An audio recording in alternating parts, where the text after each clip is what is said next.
Chapter 1. George Jacobs sat at his desk in the Mountie office in Flying Squirrel, Northwest Territories. He was surrounded by the three men who he had been working with for the past couple of years. Richard Murray was doing all the talking, and the other three of them were doing the listening. My sister and my three brothers have had Mountie marriages arranged by Miss Hazel. I tell you, she's a miracle of modern matchmaking. Mail order brides, and she never misses. George shrugged. He was a great deal older than the men under his command, rapidly reaching retirement age. I don't have a problem if the three of you send off for brides, but I don't feel the need to marry at this point in my life. I'm just looking forward to retiring in a little cabin on a lake. I'll hunt and fish and never again think about trying to catch a criminal. Life will be quiet and good. Richard shrugged, looking at the other two men. What about you two? You with me on this? Just think of coming home at the end of a long day with a beautiful woman having a delicious meal already cooked and waiting for you. It's like a dream. Curtis Lang popped his gum as he thought it through. I could do that. Not having to cook for myself would make me happy. And I wouldn't mind a pretty girl in my arms either. Red-headed Liam looked at the others, his face thoughtful. Think I could get a pretty Irish girl? No idea, Richard responded. I guess I could ask, but that seems like a strange request. I'm going to write to my sister and tell her we need 3 brides. She'll know what to do from there. George got to his feet and walked over to the window, looking out. May I suggest the 3 of you start cleaning your cabins then? They're always messier than they should be, and your new wives aren't going to be thrilled with them. Hazel Hughes, Miss Hazel to all who knew her, was ready for a new adventure. She loved her hobby of hooking up Mounties with young ladies, but she was starting to get restless. The past year of matchmaking had made her realize that she wasn't too old to have a life. Her first grandchild had just been born, and she was the happiest woman alive, other than her mild case of discontent, which she was still trying her best to understand. Looking around her at her immaculate house, she couldn't help but wonder how long she would be content to live through the girls she was sending out to be brides. Never before had she thought she could get past her all-consuming love for her Stanley, but suddenly, the idea of having a love of her own was taking hold. She laughed softly at herself. She had a mirror. How would a man ever choose an overweight middle-aged woman, a grandmother, to be his bride? Hazel wasn't one to blush. She never had been. Blushing bride would never fit her. It hadn't when she was 20 and had married Stanley, and it certainly wouldn't now. Shaking her head, she looked down at the letter in her hand, thinking she needed to find good matches for the 3 Mounties who had requested brides. She knew one of the ladies would need to be Caitlin Hennessy. Hazel had already matched 2 of her sisters, and Caitlin had recently contacted her. She read through the letter from her daughter-in-law, Jess again. Jess had been the first girl she'd matched with a Mountie, her own son, Theodore. Jess had finally had her baby, Hazel's first grandbaby, and Hazel planned to travel to British Columbia after this round of women was dropped off in the Northwest Territories. She couldn't wait to hold the baby in her arms. Her very own grandchild. Hazel had wanted 27 children when she'd married Stanley. She'd known that 27 was a large number, but she'd always dreamed of filling the big house she and her husband had settled into. Instead, it had taken her years to get pregnant. That first pregnancy had been difficult for her, but the miscarriages after had been so much worse. At least she'd had her Teddy to hold after that first pregnancy. After that it had been loss after loss. For a few years, Hazel had felt as if she wasn't a complete woman. Her Stanley had loved her through the losses. He'd loved her through the birth of their only child. He'd been her strongest supporter and most steadfast companion. When he'd died, Teddy had been a teenager, and she'd been left alone to raise him. Ever since, she'd felt burdened by his memory. Oh, she'd allowed herself to live. She'd had fun. She'd even done some traveling in the past year. But her heart had been closed. Looking down at her left hand, she saw the ring she'd worn for over 35 years. It was way past time to take it off, and she knew it. Carefully, she pulled the ring off her finger and set it on her desk. Time to move on. Time to live again. 3 weeks later, Miss Hazel was ready for her trip to Northwest Territories. She had never been, and she was excited. Her traveling companions were the 3 brides who were going to be marrying the 3 Mounties there. Adele and Violet sat together in the seat in front of them on the train. The 2 girls had become fast friends, drawn to one another instantly, though they were complete opposites in personality. Beside Hazel was Caitlin Hennessy. "Are you nervous?" Hazel asked softly. "A little. But I know the matches you made for my sisters were good, and they encouraged me to do this. Your sisters were 2 of my favorite girls that I've matched. Along with all the others. I feel like I already know you well even though we only met a week ago." Miss Hazel watched the world fly past the window she was looking out. The trip to the Northwest Territories was a long one, and she was pleased she wasn't making it alone. Caitlin smiled and then settled back further into the seat. "I think I'm going to try and nap. The trip will go faster that way. Can you imagine having to make a journey like this before there were trains? Walking beside a covered wagon with oxen?" Miss Hazel asked the question, but didn't expect an answer and didn't receive one. She could imagine it well, but she'd always known her imagination was a tad bit more active than most.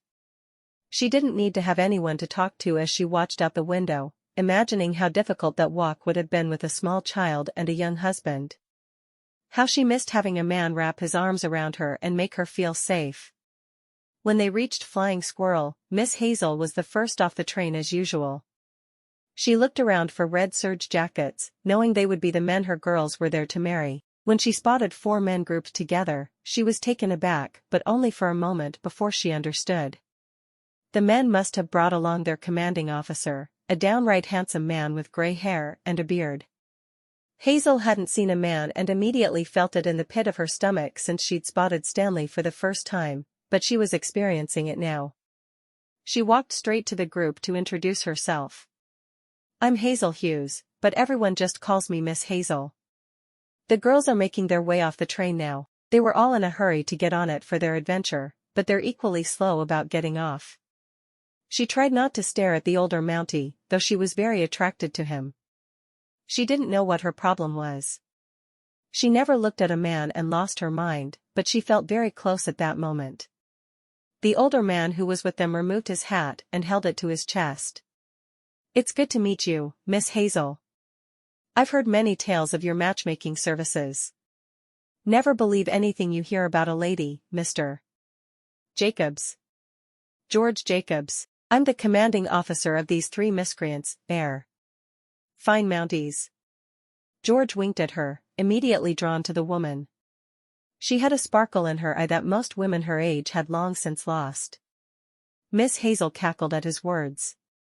"Miscreants, are they? We'll see what my girls think of them."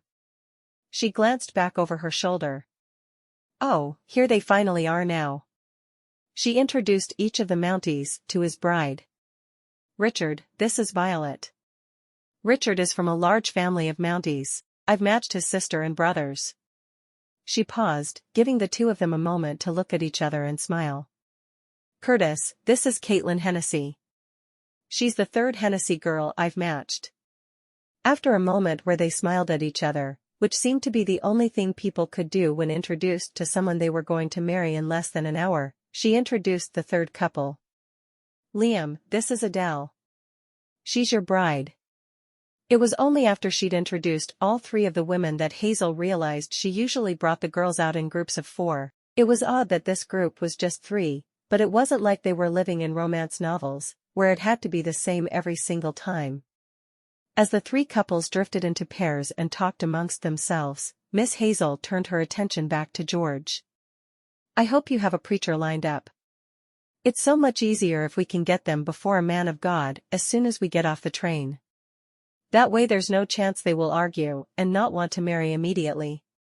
One of the first couples she'd matched had done that, and it had made her just a bit crazier than she already was. George laughed.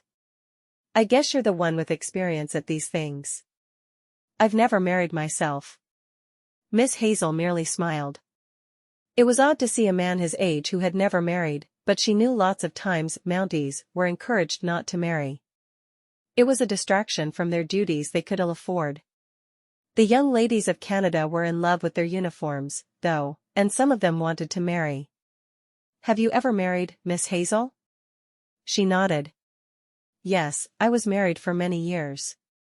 I was widowed 16 years ago. I have a son who is a Mountie whose wife just had my first grandchild." She rubbed the third finger on her left hand as she spoke, missing the ring that had been there for most of her life. For a moment, George's eyes looked sad. "A boy or girl?" "Boy. They named him Jack. I'm going to see him on my way home to Ottawa." But she didn't know what she'd do after that. She was seriously considering moving to British Columbia to be near her grandchild, but she wasn't sure if her son would want his meddling mother around. And even she had to admit she was a meddling mother. After all, she had taken her son a bride without warning him first. It had all worked out in the end, and Miss Hazel believed that the end justified the means. And all was fair in love and war. And a lot of other clichés she didn't want to admit to. "Do you plan to continue with your matchmaking?" he asked, seeing something in her face that made him wonder. "I haven't decided. It's kept me very distracted for the past year, and I'm sure everyone around me is thankful I found something to keep me out of mischief. I'm just not certain it's something I want to do forever. I think it might be time for me to move on. I'm contemplating my circumstances." She wished there was someone who could tell her what to do, though if they did, she probably would refuse to do it, just on principle. George decided not to pursue that line of questioning. She obviously had something that was troubling her, and he wondered what it could be. "I'm sure my men are going to be very happy with the lovely ladies you brought them. They're all looking just a bit smitten at the moment." Miss Hazel laughed softly. "Smitten is such a lovely word, and it certainly fits how most of the couples I bring together act when they first marry." She wanted to add that she was slightly smitten with him, but she knew it wasn't appropriate, though she wasn't certain why that was stopping her now. "Well, let's drag them all down to the preacher. He's ready to perform all 3 weddings." George offered Hazel his arm, wondering if she'd accept it. He'd not felt as smitten as he did at that moment since he had joined the force. It really was a wonderful word. Miss Hazel hesitated for a moment before she took his arm, her hand feeling small and delicate against him. She hadn't felt small and delicate since, well, it had been too many years for her to be willing to recollect. "Come along, girls. We're heading to the preacher." For once as they walked toward the weddings, Miss Hazel wasn't concentrating only on the women she'd brought with her as brides. For once, she was thinking about herself. "Is there a hotel here in town?" George shook his head. "No, there's not, but the couple who owns our mercantile will sometimes allow people to stay with them for a small fee. I've already arranged that for you." "It sounds like you've thought of everything, Mr. Jacobs." George didn't correct her with his actual title. He liked how she said his name.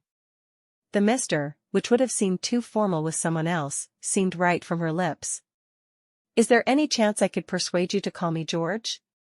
Hazel felt a flutter in her stomach. The same kind of flutter she'd felt years ago when she and Stanley had first started courting. "I do believe I could do that. You may call me either Hazel or Miss Hazel. It's up to you." He smiled over at her, thinking about how pretty her eyes were. He wanted to keep this woman, and that startled him in a way nothing had in a great many years. "I think I'm going to call you Miss Hazel. It just feels right." Hazel wasn't sure if she was happy or disappointed by his answer. She hadn't been called anything but Miss Hazel for many years. Not since her Stanley had passed. But it felt so respectful coming from his lips. She felt respect was important as a couple started out in a relationship. She stopped walking, feeling one of the others walk into her. She turned and saw it was Liam, tall and gangly, and she apologized softly. Relationship? Had that word just crossed her mind about George? Was she ready for that? She looked at her ringless finger where it rested on his arm. Yes, she was ready. She had to be.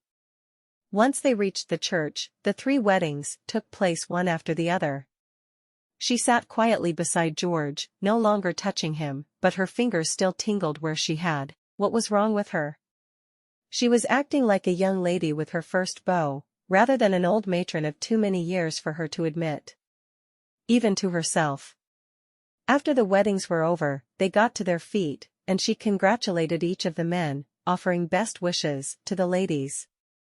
"I hope you find what you're looking for here," she whispered to Caitlin. Caitlin pulled back and smiled. "I hope you do, too." As Miss Hazel was still puzzling over those words, the three young couples went off in different directions. "They'll live close?" Hazel asked. "Each of their homes is within a half-mile of town. They'll be able to see each other every day if they choose to." Hazel smiled at that. "That's a relief. One of the reasons I like to bring the girls out in groups is so they have friends when they arrive. I've heard many stories of how isolated it can be to be married to a Mountie, not living around anyone but first peoples who don't speak any English. We do have some of that here, but there are some women who speak English. They'll have to adjust to being around people who don't speak their language. I think the ladies will adjust easily. I'm not so certain I could." She sighed, shaking her head. "I've lived in the same home since I turned 20 and married my Stanley. I cannot imagine not having that place as my anchor." Her words made him frown.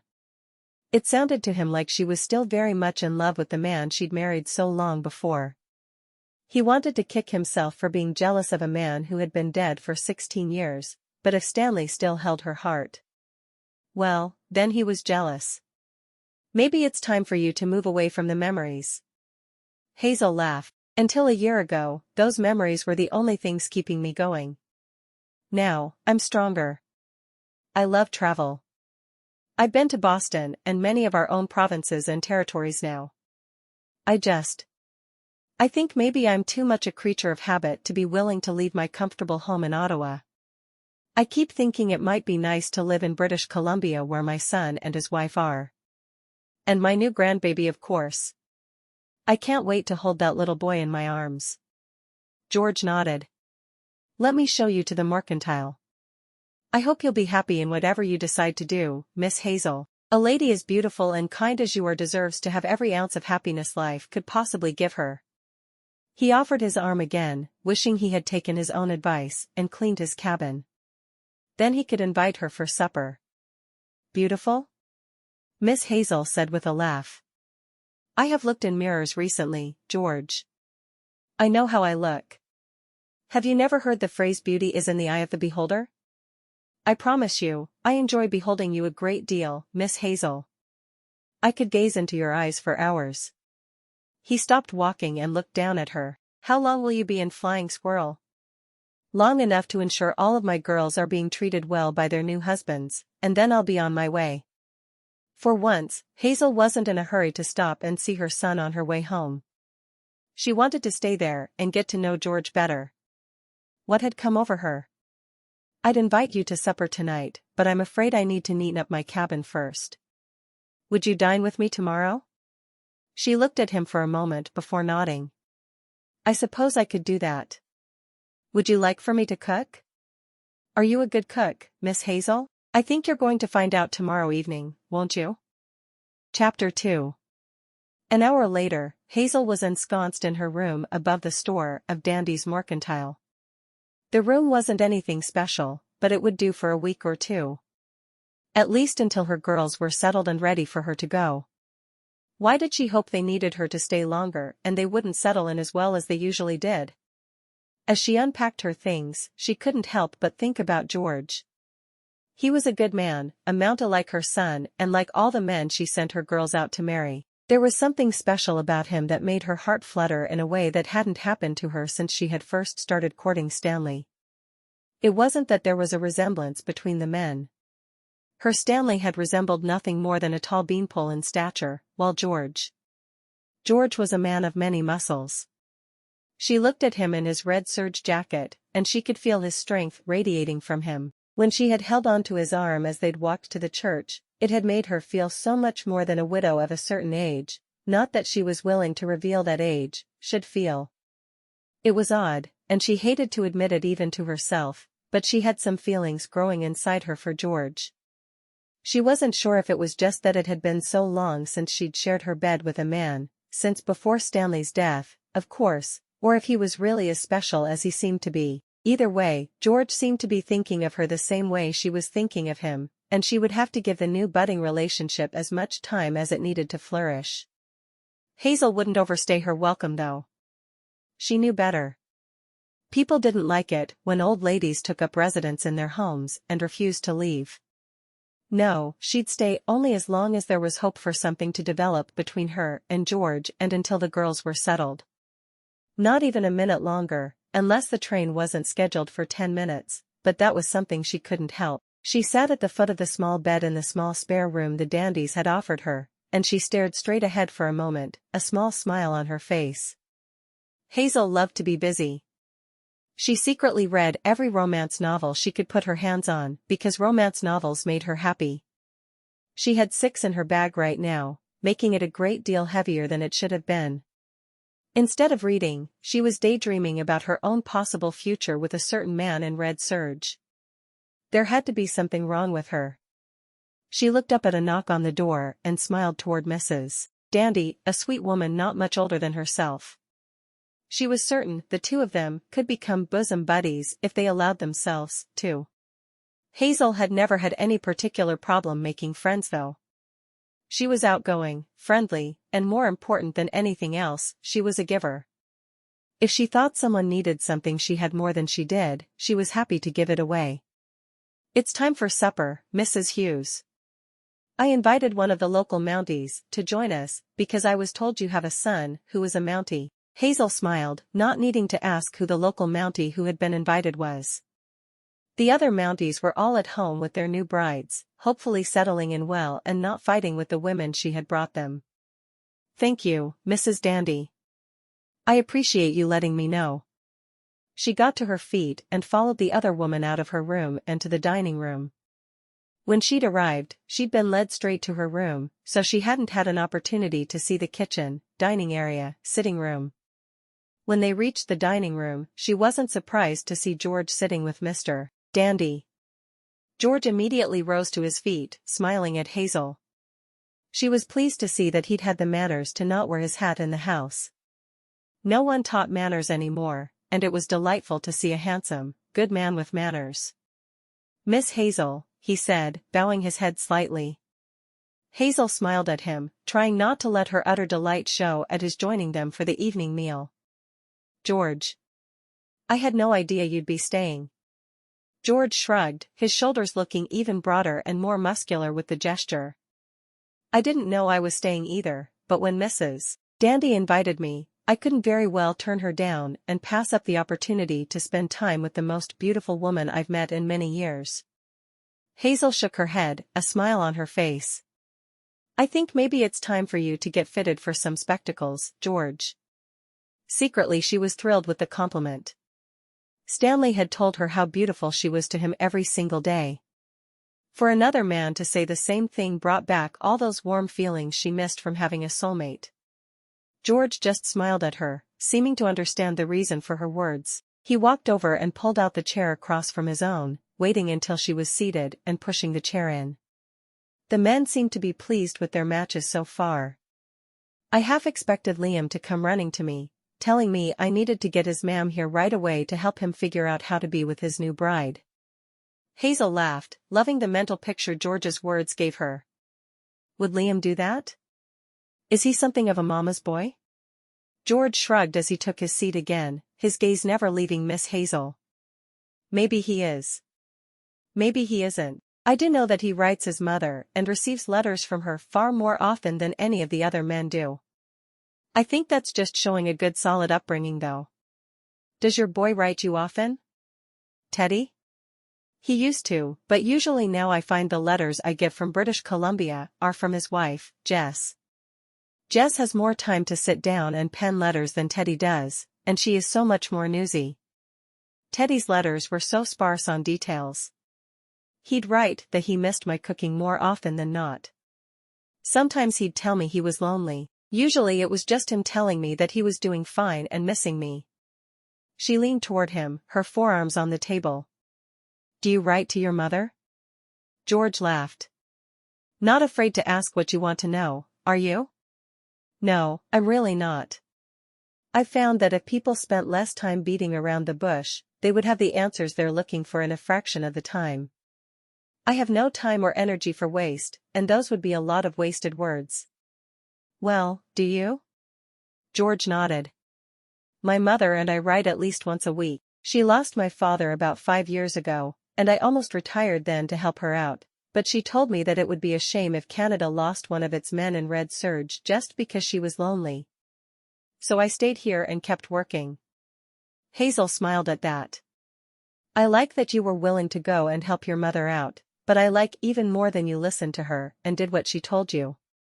Hazel looked over and noticed that Mr. Dandy had been listening to every word. She refused to be embarrassed. And do you write to your mother, Mr. Dandy? Mr. Dandy let out a bark of laughter. I was wondering when the two of you would wake up from the rapture of each other's eyes and notice I was here. My mother died when I was but a boy.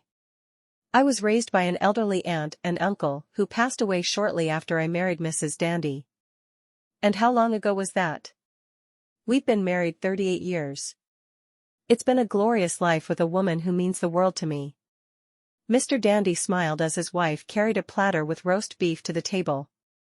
Miss Hazel had to resist the temptation to get up and help. She was paying for the meal as well as the room, though, and she knew most women wouldn't allow her to help. And she loved sitting there with George, even when she was asking questions of Mr. Dandy, her full focus was still on the Mountie. I think that's lovely.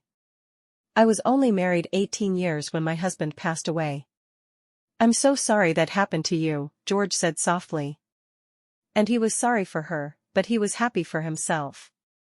Miss Hazel was obviously a woman who would never allow herself to stray when she was committed to a man, so he only had a chance because of the other man's death. Hazel nodded.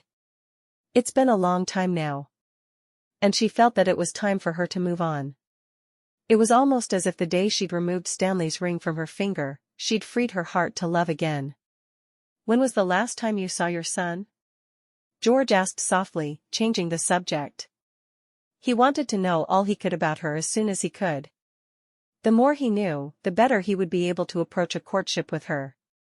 It's been about 6 weeks, Hazel said softly. Every time I drop off a new group of women, I go back through British Columbia to see him and his sweet wife. I'm glad you get along so well with your daughter-in-law. That's rare from what I've seen and heard over the years. Hazel grinned. Well, remember, I did handpick her for Teddy. I've known Jess since she was a little girl, and she's had a crush on my boy for years and years. I think it's wonderful that he realized he loved her as well. So tell me, Miss Hazel, what do you wish you could do but you never have? George asked. Mr. Dandy leaned back in his chair and just watched the conversation. There was obviously no point in him trying to participate anyway. The matchmaker and the Mountie were obviously enamored of one another. I want to travel.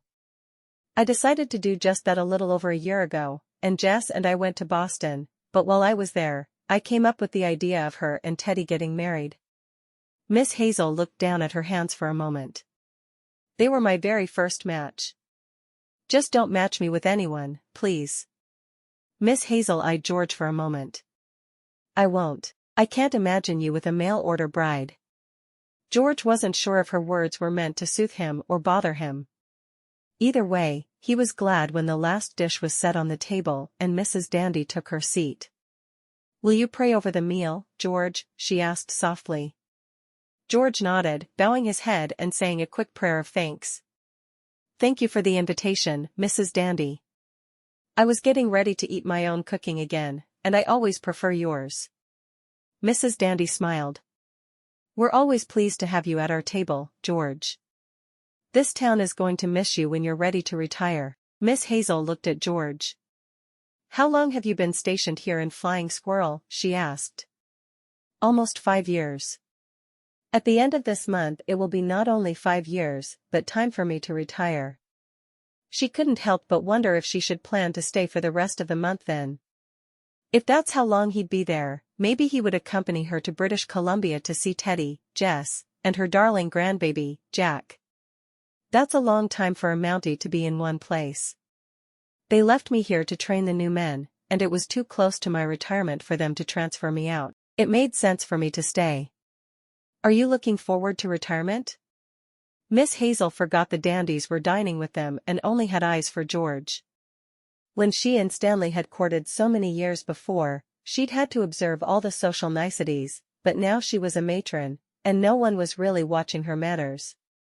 That was a good thing, because it wasn't uncommon for her to be stuck up a tree. George nodded. I am. I've been on the force for more than 35 years. I've worked with First Nations, and I've worked in cities. It's time for me to move on with my life. I think I'll find a small lake up in the mountains somewhere, so far away from other people that no one can find me. I'll never leave. Can you do that? Do you have the ability to be completely self-sufficient? She asked, a bit amazed. There were very few people who were skilled enough to pull something like that off. Well, I'd probably have to leave for supplies every year or so. I wish I wouldn't though. Miss Hazel took a bite of her mashed potatoes, smiling over at Mrs. Dandy. This meal is delicious. When she was focused on George again, she said, You won't get lonely? George shrugged. I don't think I will, but the truth is there's never been a time in my life when I haven't been around people. Maybe I need them, and I just don't realize it. She studied him carefully. She had always needed the people she loved, but she didn't know if she needed to live in a busy city like the nation's capital to be happy. Perhaps she did. I don't know if I need people or not, she said softly. I do know I'd never be happy if I didn't have easy access to my grandson. George frowned at that. Was she telling him she didn't like his ideas for the future? I'm sure you'd adjust well, Miss Hazel. There's something about you that tells me that you could handle anything thrown at you. Miss Hazel nodded, feeling a sadness deep inside her. Maybe the difference is that I could handle it if I wanted to, but I have no desire to live in a world where I couldn't see the people I love on a very regular basis. Mrs. Dandy realized there was something off, and like the experienced hostess she was, changed the subject adeptly, asking all about Miss Hazel's grandson. By the end of the meal, Hazel had forgotten all about the difference of opinion at supper, but George hadn't. As soon as the meal was over, he walked around the table and pulled her chair out for her. Would you care to go for a walk, Miss Hazel? Hazel smiled. Nothing would make me happier. Could we walk near that beautiful little lake we saw when we got to town? George nodded, escorting her to the door. Just before he opened it, he turned to Mrs. Dandy. Thank you for a wonderful meal. I promised to have her home before dark. It was all Miss Hazel could do not to giggle at the last thing he said. She hadn't been answering to anyone about when she returned home in the evening for a great many years. As soon as they'd descended the stairs and begun walking, George offered Hazel his arm. His mind was still on their supper-time conversation. Were you trying to say that if a man offered you marriage and his undying love, but he didn't live close to your grandchild, you wouldn't marry him? Hazel immediately stopped walking. I can't imagine a man who loved me expecting me to choose. Her words were simple and clearly stated. They were the full truth as she knew it. If George couldn't see that she needed people she loved in her life, then he obviously wasn't the man for her. He nodded once and resumed walking, a frown on his face. The cabin he'd purchased was in Northwest Territories, not in British Columbia. Maybe he would have to look into relocating his retirement spot. But he was getting ahead of himself. As they walked, he pointed out the natural beauty of the area. They walked around the lake, where a family of beavers was building a dam. It made her feel warm inside. Just like her son, Teddy, and his beautiful bride, Jess, were building their home and creating a life for themselves, so were these beavers. God's creatures never ceased to amaze her. They said little as they walked, just enjoying each other's company, each of them thinking about the changes that would have to be made if they decided they wanted to spend their lives together. Hazel wasn't sure if she was ready to give up her beautiful home in Ottawa, where she'd lived with Stanley and raised Teddy. George wasn't sure he was ready to give up his beautiful lake with his small cabin, a place he'd dreamed about for the past 10 years. She seemed awfully special to him, but she'd have to be more than special for him to be willing to make a change like that. As he walked her back to the mercantile, His mind went to the mess in his home that needed to be cleaned up before she could come over and cook the next day. He absent-mindedly leaned down to give her a peck on the cheek. "Good night, Miss Hazel. I'll dream of you," he said as he walked away. Hazel stood staring after him, her hand on her cheek where his lips had brushed. What was the world coming to when an old lady like her had her heart fluttering over a man? Chapter 3. Miss Hazel woke the following morning with only one thing on her mind: George the Mountie. She got up and went through her normal morning routine, fixing her hair and washing with the bowl of water provided by Mrs. Dandy. When she sat down to breakfast with the couple, Mrs. Dandy politely asked what she planned to do that day. Miss Hazel looked at the other woman, a slight smile on her face. "I'll visit at least 2 of the girls I brought out to be brides. One of my goals is to be certain they were all matched well and are happy. Then I'm going to cook dinner for George at his cabin tonight." Mrs. Dandy looked her in the eye. "You don't worry that it would be unseemly for you to be alone with an unmarried man in his cabin at night? At this point in my life, if I spend every minute thinking about others' perceptions of me, I've missed out on something. I promise, nothing untoward will happen, but I must be able to live out my life in the way I see fit." Mrs. Dandy smiled. "I think that's a brilliant way to look at things. If anyone says anything to me, I'll be sure to tell them just so. Would you happen to know the locations of the different Mounties' homes? I need to be able to visit the ladies in their new homes and make sure they have what they need, in the way of supplies and skills." Hazel shook her head. "I've learned that no matter how many times I teach a girl to bake a loaf of bread, some of them get out to their husband, and they have no idea how to use a different type of stove. I need to be there to guide them. I think it's lovely that you're so conscientious about the matches you make. Do you make much money from your services?" Miss Hazel threw back her head and laughed, finding the question uproariously funny. "I end up financing half the girls to come out and meet their husbands. I've never made a dime from my services, and I never expect to. So why do you do it?" Mrs. Dandy seemed to be absolutely confused by the entire situation. "Because there are men who need brides and women in my town who desperately need husbands. Why else? I'm providing a service for our men in Red Surge. We should all be looking for ways to make their lives easier, don't you think?" Mrs. Dandy seemed confused. "Oh, just agree with her, Mother. You know you would do the same if you had the money to do it." Mr. Dandy put down his coffee cup, watching his wife. "Yes, I probably would. I feel guilty for taking your money now. You really are providing a service, and I let you pay me so you can help others. That's not right. I'm eating your food and living in your home." "It's perfectly fine," Hazel said with a smile. "My husband left me with a teenage son, a broken heart, and a pile of money. I can't take money to my grave with me." She knew she shouldn't be so blunt, but her favorite thing as she'd aged was that she could be more outspoken. She no longer needed to worry if every word she spoke would have others thinking less of her. "I hope we can be friends," Mrs. Dandy said with a timid smile. "Of course we can. Oh, and there's another reason you should continue to charge me for the time I spent here." Mrs. Dandy frowned, not understanding. "That is?" "Well, if you charge me, then I don't have to worry about helping with the dishes or the cooking. If you didn't, I'd feel the need to help with everything." Miss Hazel grinned to let the other woman know she was half joking. Part of her felt the need to help no matter whether she paid or not, but the other part of her enjoyed not having to help. She was certain most women would feel the same way. Mrs. Dandy laughed softly. "There is that. All right. You go and have fun with your girls. Would you take her to the different Mountie homes in town?" she asked her husband. He nodded. "Sure. They're each on different roads leading out of town. I'll draw you a map, and that way you can go from one to the next." Miss Hazel had never had a great deal of fondness for maps, but she nodded anyway. If she ended up lost, then she'd just have to spend another day in this beautiful little town. Now wouldn't that be a shame? 20 minutes later, Miss Hazel had her map in hand, and she began to explore the little town. Truly, she wasn't in a hurry to meet up with her girls. They always needed a day or two to settle in before they needed her much anyway. Even a marriage that was starting out as an arranged marriage needed a honeymoon period, if only for the couple to get to know one another as man and wife.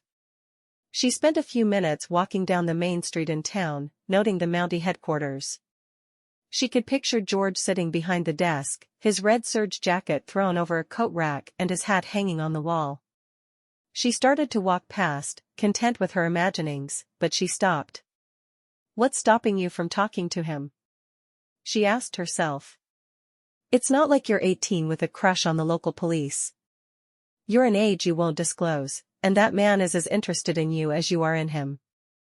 Go say hello." Hazel took a deep breath and decided to take her own advice. She promised herself she'd leave if he was busy, but if he wasn't, she was going to spend some time talking to him. Or she could just watch him. Watching George work would make her very happy. Opening the door to the office, she found George, just as she'd pictured him. His dark hair was thick and liberally peppered with gray. She saw a tiny little spot that was completely bald atop his head, and instead of disliking it, she found the spot absolutely endearing. She watched as he signed his name with a flourish to the bottom of a document and put it aside. "What did you find out?" he asked, not looking up. "I found out that you hang your hat up neatly, and your red serge jacket is just where it should be. Does it make you too hot in the summer?" Hazel meandered over to the desk and sat down across from George. "Sometimes. I didn't expect to see you until supper time." His eyes were welcoming as they met hers. "To what do I owe this pleasure?" Miss Hazel shrugged. "I was out exploring the town, getting ready to go see my girls. I saw the Mountie headquarters, and I felt like I just had to stop." George set his pen down on his desk and folded his hands behind his head as he stretched out his long legs before him. "I'm glad you did. You are a welcome sight in this town, Miss Hazel, and more importantly, you're a welcome sight in this office. I could look at you all day." His eyes gleamed as he looked at her, his admiration apparent. Miss Hazel felt the warmth filling her cheeks, and she was shocked. She couldn't remember the last time she'd blushed or if she ever had blushed. It certainly wasn't in her nature to be shy or demure. "George, the things you say to me cannot be true, even in that deranged mind of yours." George's brows drew together for a moment. Had she really just called him deranged? "Do you call every man you meet deranged?" "Oh, no. Just the ones who say they like to look at me. I know I'm not exactly a beauty queen. I keep telling you, Miss Hazel. Beauty is in the eye of the beholder. I see so much beauty in you, I'm surprised I haven't already dropped to one knee and begged you to run away to a cabin in the mountains with me." She simply shook her head. "I wonder that you haven't ended up in an insane asylum before now. Do you think it has anything to do with you being a Mountie and considered above reproach?" George threw back his head and laughed. "Miss Hazel, you make me very happy. When you are not delighting my eyes, you are delighting my sense of humor. I do hope your cooking is half as good as your smile." Miss Hazel bit her lip to keep from calling the man a crazy old goat. Those weren't exactly courting words, and she realized she really did want to be courted by this man. She hoped he would give up on his idea of living on a mountain top, because she desperately wanted him to live near her grandbaby, with her, of course. "I had best be on my way. I need to check on my girls, and I'm certainly keeping you from important Mountie business." She tipped her hat to him and turned toward the door, surprised when she felt his hand on her arm. "I sure would like to kiss you, Miss Hazel." "When was the last time you were kissed?" She turned to look up at him, wondering how she should respond. "Shortly before my Stanley died." The mention of the other man made him frown. "May I kiss you, Miss Hazel?" He wanted to wipe her husband's name from her mind. Hazel swallowed hard before nodding. She only had one life to live, and she'd promised herself a year before that she was going to live it to the fullest. If that meant kissing random Mounties in their offices, well, then she was going to do it. She turned her face up to his, offering her lips. When his lips came down on hers, soft but firm, she sucked in a breath, surprised at the tingling in her belly. She moved closer to him, pressing her chest against his. She had only ever been kissed by one man in her life, and she had no idea another man could make her feel so very much. They were both out of breath when their lips parted, and he looked down into her eyes for a moment. "Are you still going to cook for me tonight, Miss Hazel?" She nodded, a bit dumbfounded. "I am." "Where should I go?" "My quarters are attached to the back of this building. You can go there whenever you're ready. I will see you around 6 for supper then." She turned away from him, not believing all that had just transpired between them. Leaving the building, she walked toward the lake instead of to one of the girls' houses as she had planned. She'd be there long enough to visit them all later. Right now, she needed to be able to think, and the water would help her. She didn't know what it was, but the sound and look of water made her mind its absolute clearest. When she reached the lake, she sat down on the shore and watched as the beavers built their dam. It seemed to be a pair of beavers, who worked together to build a home for the family they hoped to start. Somehow, she felt that it was a parallel between her life and the beavers. Each of them wanted what was best for themselves, but what was best? It was mid-morning when she realized that it was time for her to go see the girls. As much as she wanted to spend the day watching the beavers and thinking about her life and where she wanted it to go, it was her duty to take care of the bride she'd brought with her. She pulled the map Mr. Dandy had given her out of her bosom where she'd stuck it for safekeeping. She had no use for the girls anymore anyway, so why not use them as a place to keep her belongings? She focused on it for a minute or two and mapped out in her head what she was going to do. She would walk over and get Violet and Caitlin and make them go along with her to Adele's house. Then she could check up on all 3 of them at once, and hopefully someone would feed her lunch. She didn't feel like walking back to the mercantile, and she didn't have any desire to cook for herself. No, Adele would need to cook for her. If there was no other way to get her to do it, she would tell her to consider it a test of her abilities. She giggled to herself at the thought. That's exactly what she'd do. Maybe it was a bit sneaky and underhanded, but she didn't care. After spending a few hours with the girls, Miss Hazel wandered back to the mercantile to decide what to buy to make supper that night. She knew that George was probably planning to pay for the food, but she wanted that night to be her treat. She was well aware of how little Mounties made, and she wanted the meal to be a nice one. When she got to the little house that was attached to the Mounties station, she rolled up her sleeves and got to work. She could tell he had attempted to clean for her, but like most men, he hadn't done the job to her satisfaction. She cleaned off the work table, started a loaf of bread, and then got to work on the rest of the home. She swept and mopped the floors and started to strip his bed and wash his sheets, but she stopped herself at the last moment. It was not her place to clean his home. If he'd wanted that, she was certain he wouldn't have been shy about asking for it. She started a large pot of soup, and while it was cooking, she put together a pot roast, peeling the potatoes and carrots and plopping them right into the pot with the roast. She stuck the whole thing in the oven before punching down the bread so it could rise one more time. While the bread was rising, she stirred the soup and whipped up some gingerbread for dessert.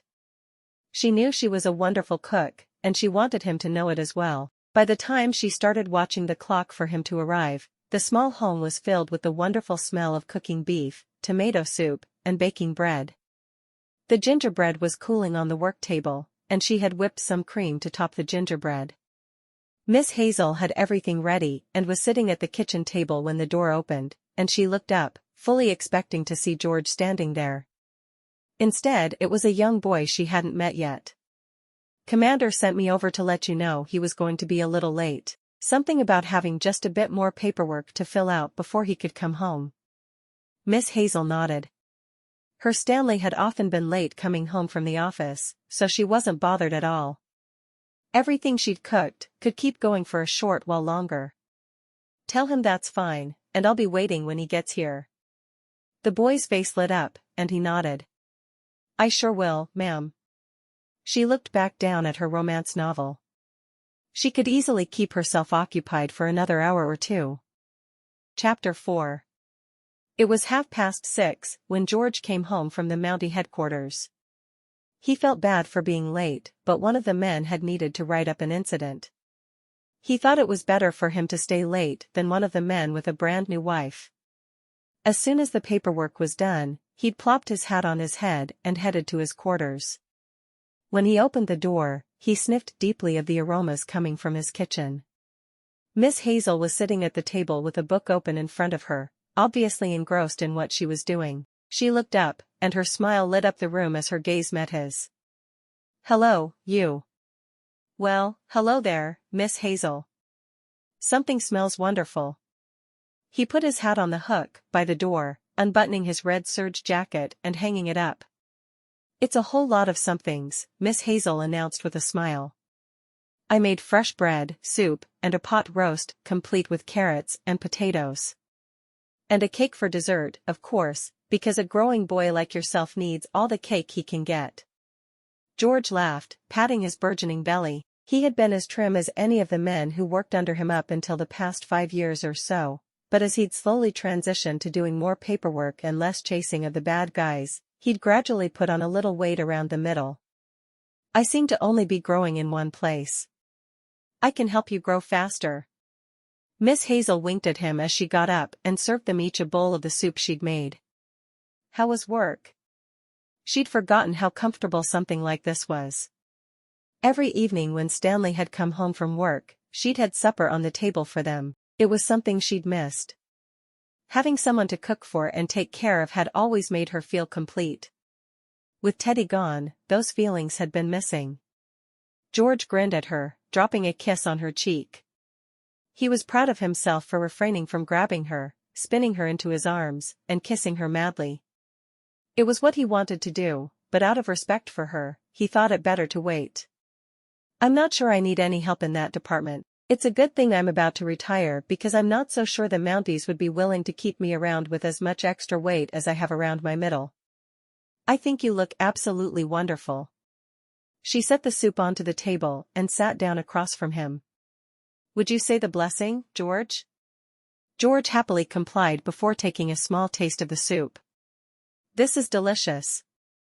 It was always my son's favorite, and I find I use it whenever I'm cooking for someone new. It makes me feel more confident." "You're not always confident?" "I find that hard to believe, Miss Hazel." "Oh, I'm anything but confident most of the time. I do what I can to appear confident, but mostly it's a ruse." She buttered a slice of bread and brought it to her lips. "Working with the girls has been really good for me, but it seems that almost every group of girls has one who cooks better than I do." He grinned at that. "Have you always felt the need to be the best at everything you do, Miss Hazel?" She stared at him as if he'd grown 2 heads. "Well, of course. Doesn't everyone?" He laughed. "I suppose you have a point. No one likes to come in second place. I certainly don't. Being the best has been something that has driven me since I was a small girl. I had an older sister, you see, just 11 months older than me, and we were always in competition. When she married and moved out of the house, my mother asked what was wrong with me that I hadn't married and moved out as well. It seemed that anything she could do, I did just a little bit less well, if that makes any sense." George nodded. "It certainly does. I had a younger brother who felt that way about me. Now he's married with 6 sons, and he's one of the best farmers in all of Manitoba, and here I am, an aging Mountie, with nothing to show for my life." Miss Hazel squeezed his hand. "I'm sure there are lots of lives you've saved and many bad men in prison due to the hard work you've put in over the years." "You're probably right." He shrugged. "I suppose it doesn't really matter at this point in time. I am just happy to have done my job well for 35 years and be ready to retire. My cabin in the mountains is calling my name just a bit louder every day." "And is that cabin here in Northwest Territories?" He nodded. "But I'm sure if I have the right motivation, I could sell that one and buy another. Somewhere that would be closer to where a certain lovely lady's family is, for instance." She smiled at that, happy to know that he was willing to compromise a bit if she was. "My family is in British Columbia, and my home is in Ottawa. I'd happily sell my home, but I can't give up the opportunity to be near family. Perhaps a cabin in the mountains of British Columbia." "I think that sounds like a brilliant idea." For Miss Hazel, George was willing to make any compromise. Did her suggesting it mean she was ready to talk about marriage? He knew she hadn't come to him as a mail-order bride, but watching all three of his men marry as soon as their ladies got off the train made him feel like he was moving at a snail's pace. If you were there, I could get to know you better while staying with my son and playing with little Jack, my grandbaby. George grinned at her. If he moved to the mountains of British Columbia, it would be because he was already married to her, not to get to know her better.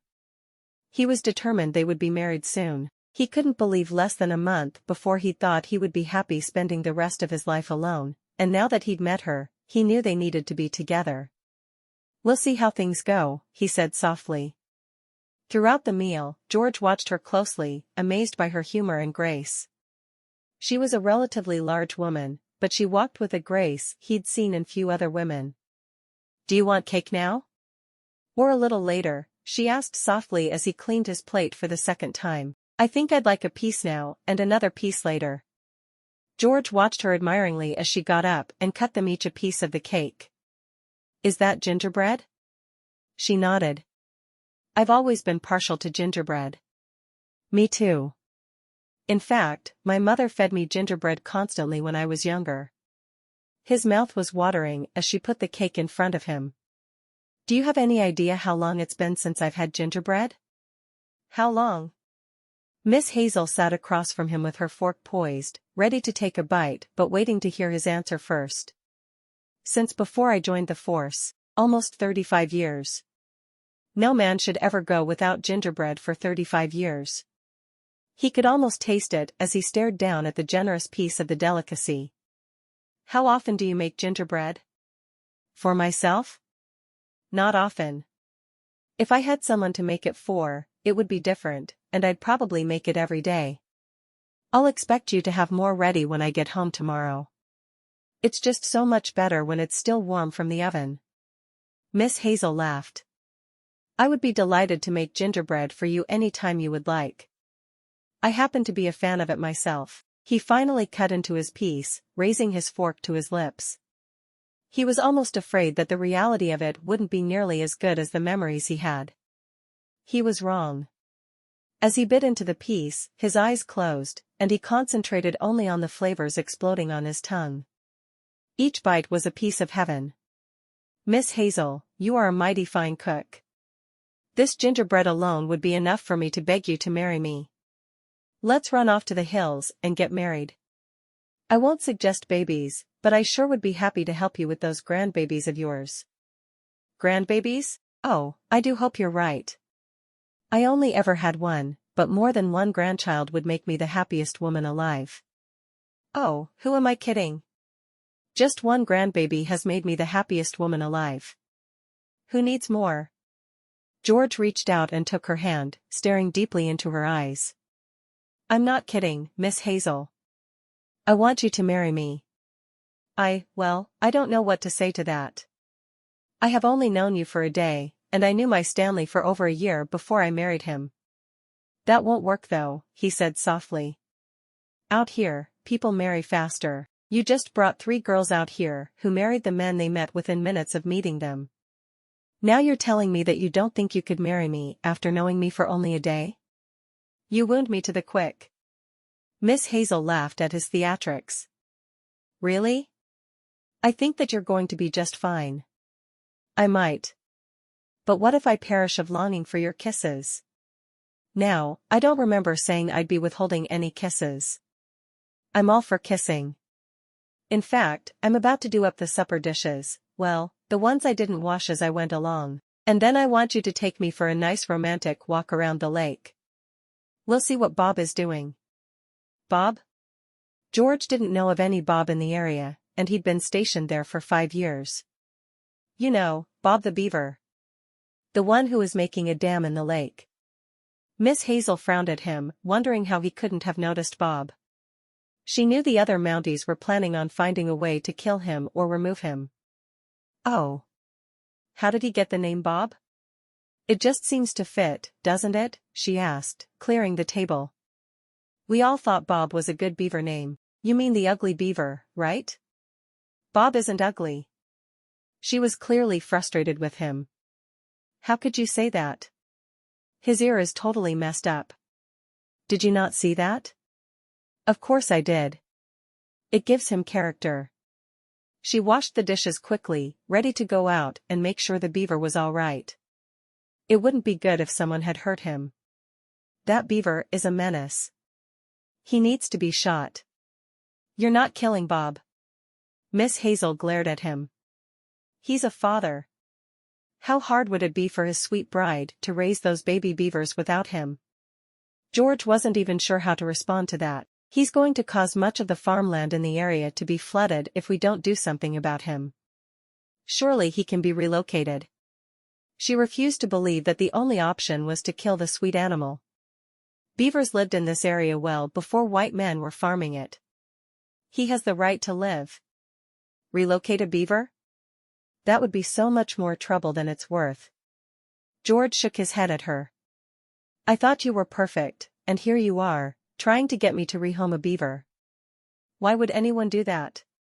I happen to love nature and wildlife, and I know my girls' hearts would break if someone killed one of those beavers. How could you even think of being so cruel? At first, Miss Hazel had been joking, but now she was feeling a great deal more serious. If he was so uncaring about the life of an animal, how would he feel about the life of a baby? They were about the same size. He sighed. Will it make you feel better if I promise not to kill any of the beavers? Especially Bob? Fine, especially the silly, ugly beaver named Bob.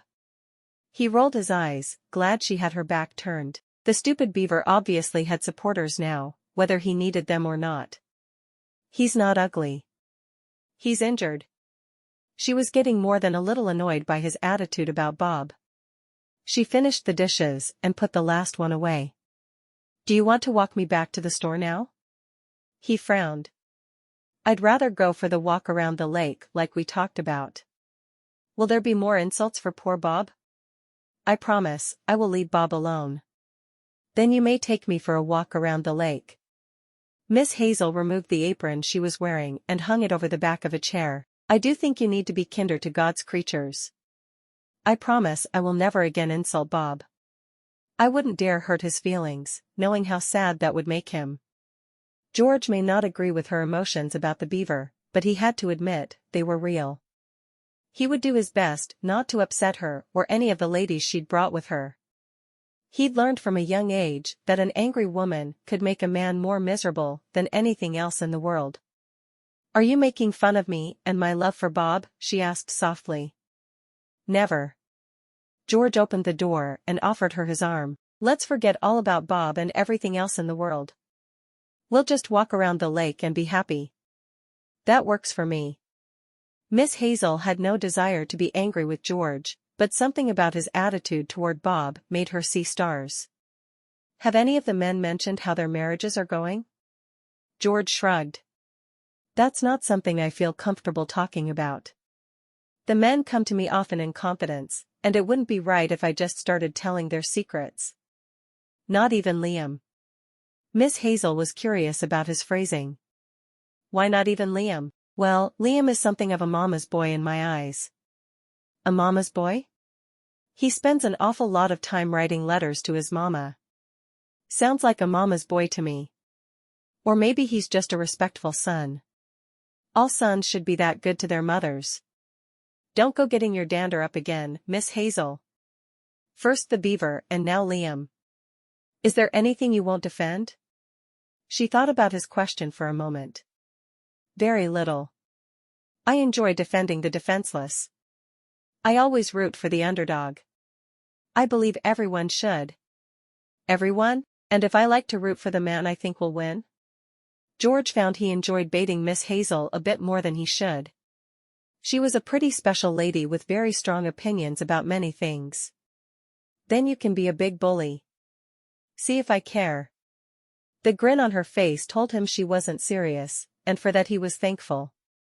He enjoyed lively conversations, but when he was as attracted to a woman as he was to Miss Hazel, he didn't want to constantly be fighting with her.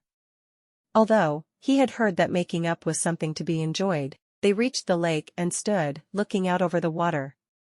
The sun was setting, and the way it turned the water a deep shade of pink made Miss Hazel sigh happily. "I love sunsets." "What about sunrises?" he asked. "Sunrises are fine, but sunsets are better. Because I'm always awake by the time the sun goes down, but I'm rarely awake to see the sun rise. I did my early mornings when I was married and when Teddy was young. Now that I'm a widow and live alone, I choose my own hours, and I must say, I'd rather see midnight than sunrise any day. It just seems to be my natural sleep pattern. I believe that I will be much happier when I can stay up as late as I want," George agreed. Truly, he could stay up late or get up early with no problem, but if she had a preference, then he would share that preference. "Well, that's finally something in your favor. I was worried you'd have no redeeming qualities at all, other than your handsome face, of course." "Handsome?" George asked, surprised. "You think I'm handsome?" "Well, do you really think I'd be stepping out with you and allowing you to kiss me in the Mountie office if I thought you were homely? Think about it for a moment, and you will have your answer. Kissing you in the Mountie office made me very happy indeed. I have a feeling that I would enjoy kissing you beside the lake during the sunset just as much. What do you think?" "Lakes at sunset do strike me as a great deal more romantic than Mountie offices during the busy time of day." Her eyes met his head-on. "I suppose we can try another kiss out here." He grinned at her, his hands going to her shoulders and pulling her toward him. "I don't know where you've been all my life, Miss Hazel, but I hope you'll stay beside me for the rest of it." That's when it hit her. He wasn't playing games with her or looking for a long courtship.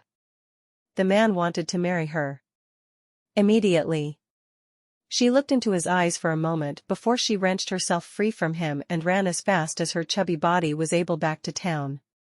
Chapter 5. George stared dumbfounded at the woman running away from him. He wouldn't have thought Miss Hazel would be a runner, and he wasn't sure why she was running from him. He'd thought they were getting along nicely. Apparently, she didn't think so. Rather than chase her, he walked back toward town slowly, trying to figure out exactly what he'd done wrong. He hadn't talked to her any differently than he had since they'd met.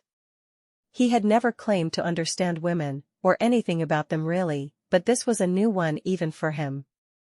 Running from a kiss, when she'd been perfectly content to kiss him earlier in the day, just made no sense to him. When he got home, he turned off the light and climbed into his bed, fully clothed. He folded his hands behind his head and stared at the ceiling in the darkness. He didn't even know when he'd see her again, or if he'd see her again. Could she have changed her mind about him that completely? He sighed. He would just have to go to the dandy's house the next day and see if he could talk to her.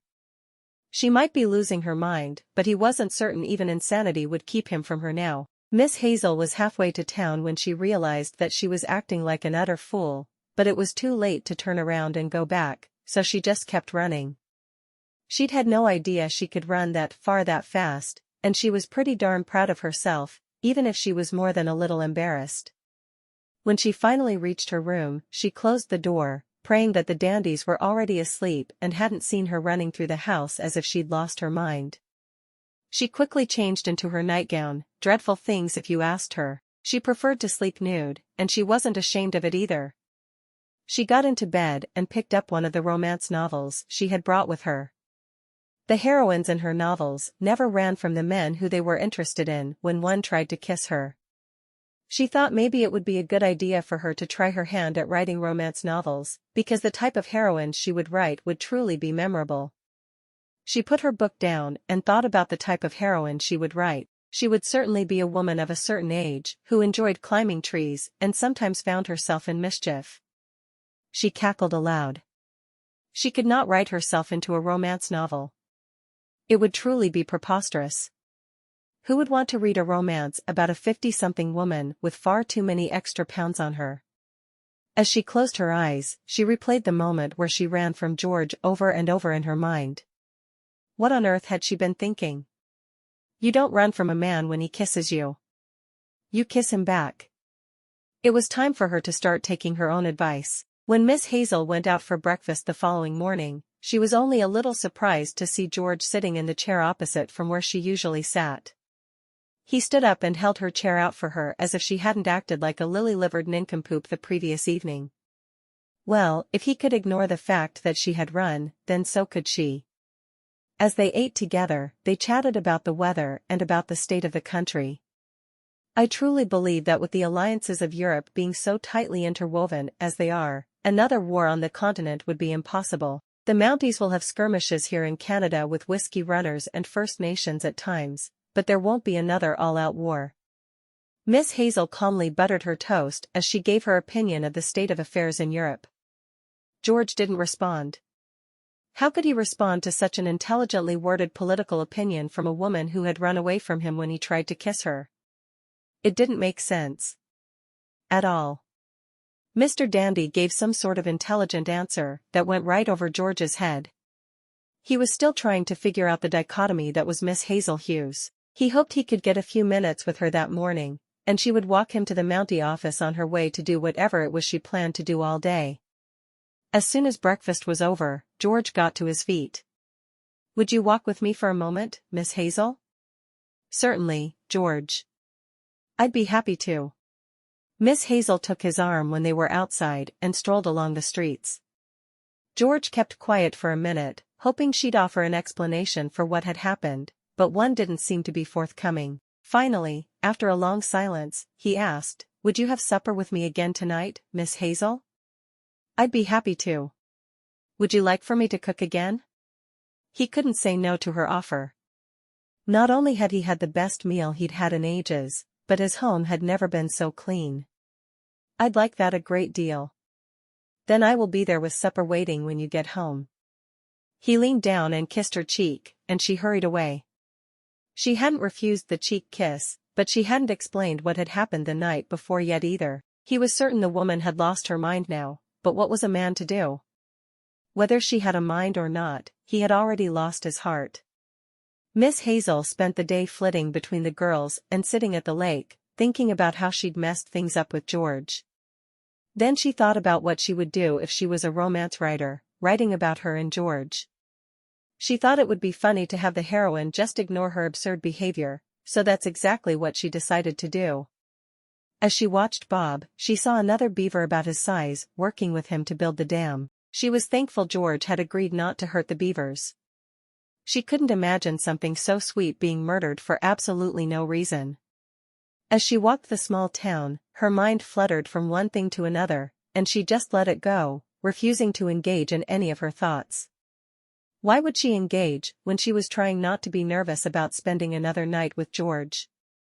She really hoped that she was able to get through the evening without doing something that made her feel like she was too stupid to live, but she wasn't sure it was even possible. Finally, she went back to the house where she was staying, and she sat down at the small desk in her room with several sheets of paper and a pen, and she began writing. It was nothing much, but she was going to start writing her own romance novel and see where it took her. Why not? She had read so many that she was certain to be good at writing them. She definitely knew how they were supposed to go. It was almost 5 when she realized the time. She had to make supper for George, or she could let him think she was even crazier than he already thought she was. Of course, that might not work out so well for her real-life romance she was trying to live, but you never knew. Maybe George enjoyed chasing after women who ran away from him for no apparent reason. She jumped up and hurried down to the store, picking up some chicken. She knew George had everything else she needed for a delicious fried chicken dinner, and there was still bread that she had made the previous day. She could have a good supper on the table for him in 45 minutes flat, or her name wasn't Augusta Stoltfutz. She threw back her head and laughed as she called herself by the name of her romance book heroine. Her hero's name was George. She sighed. Maybe Stanley should be the make-believe hero, because he was truly only pretend to her now. He was but a memory, and George was the real-life tall, dark, and handsome Mountie who was pursuing her like she was 30 years younger and 50 pounds lighter. Who could complain about that? When George walked into his home at the end of the day, he was once again thrilled with the smells filling the air. Miss Hazel might be slightly eccentric, but she sure knew how to cook. He walked to her and wrapped his arms around her, just holding her close. It's nice to have someone to come home to at the end of a long day of work. She smiled up at him. It's nice to have someone come home to me. I made fried chicken, mashed potatoes, and my famous gravy. Different women in Ottawa have sent their daughters to learn to make my chicken gravy before they married. He was glad women hadn't been sent to her to learn what to do when a man was about to kiss them. Running away was not the answer, but she still didn't seem to want to discuss that, so he let it go. I do appreciate you cooking for me. What can I do to help? Just sit your bottom on a chair and tuck your napkin on your lap and prepare your taste buds to get the surprise of their lives. He laughed, happy she was acting like herself once again. He liked Miss Hazel no matter how he found her, but he preferred the one where she seemed at least a bit sane to the one who ran away from him with no warning. She hadn't exaggerated about her chicken or the gravy. Both were the best he'd ever eaten, and he was thrilled to have them. Every bite he took made his stomach fall just a little bit more in love with the woman who already held his heart in the palm of her hand. I didn't make a new dessert tonight because I thought you'd be pleased to have gingerbread again. I would never pass up your gingerbread, Miss Hazel. I don't know if I mentioned just how fond of gingerbread I am, and yours is the best I've ever eaten. She smiled at that. I'm glad you enjoy it. I need to teach my daughter-in-law to make it for my grandson. I want Jack to grow up feeling like I'm his neighbor. Do you think you'll keep your house in Ottawa? He asked, wondering what she would do with the rest of her life if he wasn't in the mix. I really don't know. I love the house in Ottawa. I moved there as a new bride, and I raised my son there. So many memories fill that house for me, but I still expect my Stanley to walk into the room. He's been gone for over 16 years, and I don't know if I'll ever stop missing him every day. His heart fell. If she still loved her late husband that much, there was no room in her heart for him. How did he die? Hazel frowned. I sometimes blame myself for his death. He had to go away on business, and I was supposed to go with him. The day before we were going to leave, Teddy fell sick. I was supposed to leave him with a friend, but I couldn't leave my only child when he was that sick. She shook her head. I should have gone with Stanley. Teddy was better the day after his father left, but it was too late for me to go. I got a telegram that he'd died 3 days after he left. The Mounties were unable to find the man who did it, so from that day forward, Teddy wanted to be a Mountie. Why would you blame yourself for that? George asked softly. Because I didn't insist I go. If I had been there, he may have not been in that spot when he was killed. She looked down at her hands, her eyes dry but pained nonetheless. If I had done things differently, Teddy may not have grown up without a father. It was all my fault. How could that possibly be your fault? It's not. Maybe. I don't know that I'll ever be able to fully believe that, though. I loved him with everything inside me. I only took off my wedding ring a few weeks ago, and I don't know why I did it then. It just felt right. It sounds like it was right. George watched her face. Walk with me tonight. Leave the dishes, and I'll do them later. Let's take advantage of the time we have together and walk. She shook her head. I can't leave the dishes, but I will walk with you. I did most of them as I went, so give me 10 minutes, and I'll be ready to go. She couldn't believe he still wanted to walk with her after she admitted that it was her fault that her husband had died. Hadn't he listened? George watched her efficient movements as she cleaned the kitchen and put it back even better than it had been when she'd arrived. She was something else, his Miss Hazel, and he was already thinking of her as his. Maybe she still blamed herself for her former husband's death, but he knew that she was meant to be his wife. He wasn't going to give up until it happened. As they walked, Miss Hazel held onto George's arm, feeling how tight the muscle was there. He was so different in many ways from her Stanley. Stanley had been a man raised in wealth, and he'd never known anything but his beautiful home in Ottawa and his full bank account. Hazel had been raised in the same circles, but her family hadn't been quite as affluent. Hazel had come from old money, but most of the money had been squandered. When they got to the lake and watched Bob frolic with his bride, whom she had named Betty, she felt happy for the beavers, happy that they lived their lives so happily, and there was no risk of a heart attack with a beaver. At least she didn't think there was. All day she'd dreamed about the perfect life and the perfect romance. She had written many, many words about her ideal love, and that ideal love, at least at this time in her life, was standing right beside her. Dare she give up her memories of Stanley and marry this man? George wrapped one arm around her and pulled her close to him. Thank you for telling me what you did about Stanley. I feel like it's helped me to know you better. Miss Hazel looked up at him, her head tilted to one side. Does it help make sense of the crazy things I do? I'm not sure anything could do that. She shrugged and sat down on the ground, pulling her shoes and stockings off. If you already think I'm crazy, I might as well go wading in the lake. It's all I've been able to think about since we got here tonight, and I am just going to do it. He grinned. Do you ever not do the things you want to do, Miss Hazel? She shrugged. I didn't grab you and kiss you earlier when I wanted to. Aren't you glad I showed restraint? Actually, you could show a little less restraint in that instance. I wouldn't mind one little bit. She laughed. I'm sure you wouldn't. George, you are something I was not expecting at this time in my life, and I'm going to need time to figure out exactly what I'm supposed to do with you. You have all the time in the world.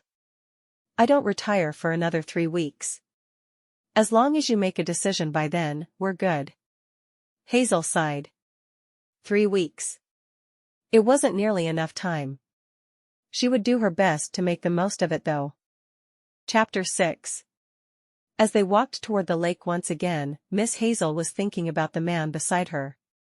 She was very attracted to George, but she didn't know if she wanted to spend the rest of her life with him. That was a major decision, and she wasn't sure she was ready to make it on 2 days' acquaintance. And she wasn't sure he was ready to make it either, though he did sound as if he was. What would it take for you to be convinced that I'm the man of your dreams? George asked quietly. He knew she was attracted to him, but what would it take to completely win her heart? What had Stanley had that he didn't? Miss Hazel frowned, shrugging. I really don't know. There's something special about you, George, and I feel more for you than I have for any man since Stanley's death. If anyone could convince me to marry again, it would be you. But I'm not sure I'm ready to commit. Especially to a man I've only known for a few days. So getting to know me better would help you? Yes, of course it would. We'll spend as much time together as we can during my time here. And we'll make a decision together. I don't need to make a decision. I already have. If you'll have me, then I'll marry you. It's that simple in my eyes. Miss Hazel stopped walking. Have you ever pursued a woman the way you're pursuing me? Have you ever put everything you had into trying to convince one woman to marry you? He sighed. I haven't. I've never looked at a woman and known my life wouldn't be complete unless she was at my side. That's what I thought as soon as I saw you. They walked down to the lake and stood watching Bob and Betty build their dam for a few minutes. Have you made a decision about what to do about Bob, Betty, and their babies? We should probably name the kits, but I can't figure out how many there are. No decision has been made. I promised I wouldn't kill them, but I think they will need to be moved so they don't destroy farmland. I know you love the critters, but them keeping their homes here is far less important than the famine that would result from reduced farmland. Human life has to be more important than beaver life. I guess it does. I just think the beavers are cuter and better behaved than most humans I've met. Miss Hazel watched as Bob swam through the water with a stick in his mouth to put on the top of the dam. There you go, Bob. Damn it. Did you say what I think you said? I told him to damn it. Build his dam on the lake. Why would you think I said anything else? Do you look for people to use bad words, George? George sighed, putting his arm around her shoulders. May I kiss you, Miss Hazel? Without you running away this time? I don't know why you'd think I would run away. Do you know me at all, George? He shook his head. I must not. May I kiss you? No. Miss Hazel turned to George, fisted his jacket in her hands, and pulled his head down for a kiss. She was the aggressor that time, wrapping her arms around his neck and kissing him for all she was worth. When she finally took a break to breathe, she said, I kissed you instead. George stood looking down at her, his eyes shining and his breath uneven. You are some woman. Do you know that? Miss Hazel laughed. I always have been. It takes a strong woman to raise a son after her husband dies. And to do such a good job of it. Teddy is a wonderful Mountie and a good man. Jess sings his praises in every single letter to me. She took George's hand and pulled him toward the main street of town, wanting to sit on a bench she had seen. When she found the bench, she sat down and pulled George down with her. Do you know what I like to do? I like to watch people walk by and make up stories for them. George blinked a couple of times. I can't really do that because I know all these people. Well, I don't, so you can tell me if I'm right. She caught sight of an old man walking down the street, his hand in one pocket as he jingled some change. That man right there? He lost his wife about 6 months ago. His whole life he has lived for her and their 10 children, and all the children are grown, and his wife is now gone. So instead of staying in his lonely house at night, he walks up and down the street, playing with the change in his pocket. George sat quietly for a moment, wondering if he should tell her the man was the town drunk. He liked her version of Old Man Riley so much better than the truth that he didn't want to disillusion her. I think that's a better story than the real one, so we'll go with it. Miss Hazel wasn't certain she wanted to know the truth, so she nodded to the next person. She was a young woman, wearing spectacles and rushing through the night alone. The girl is a librarian, and she has given up all hope of love and a family for her love of books. That one wasn't too far off, so George just nodded. She had seemed to be a bit interested in one of the Mounties who had been stationed there before the men who were there now. What had been his name? Mark? He thought that might be it. Close enough. Then there was a young couple walking down the street, hand in hand. Those two have known since they were knee-high to grasshoppers that they wanted to marry, but their fathers got into a huge fight over who had the best wheat crop about 5 years ago, and they've been forbidden to even speak to one another since. Now they sneak away at night to spend time together, and they know that, eventually, they will marry and leave the area, so as not to give fuel to their father's fires. Miss Hazel liked that story best, and she watched the young couple until they were out of sight before turning to George. Well? He laughed out loud. That is a nice little story you told, but it couldn't be further from the truth. Their mothers have been best friends since they were small, and they have just realized they were attracted to each other in the past few weeks. They are the primary target of gossip in this town, and there's even a betting pool with people trying to figure out just when they'll marry. Miss Hazel wrinkled her nose. I liked my story better. I did, too, but it's just not the case. Now they can live in this town forever, and their mothers can share grandbabies, though. I suppose that works, too. Miss Hazel looked around for more people, but the street was quiet. What can you tell me about the couple I'm staying with? The Dandies? They've been married for a very long time. Mrs. Dandy loves to paint, and she sells the paintings in the store. They don't need the extra income, but she enjoys it. I think that's why they take in people to board as well. They just enjoy having new people in their home on occasion. That sounds like a good reason to me. Miss Hazel thought she and Stanley would have been very like the Dandies if Stanley had lived longer. There would be no way to ever know, though. Why did you never marry, George? He shrugged. The force has always been against Mounties marrying.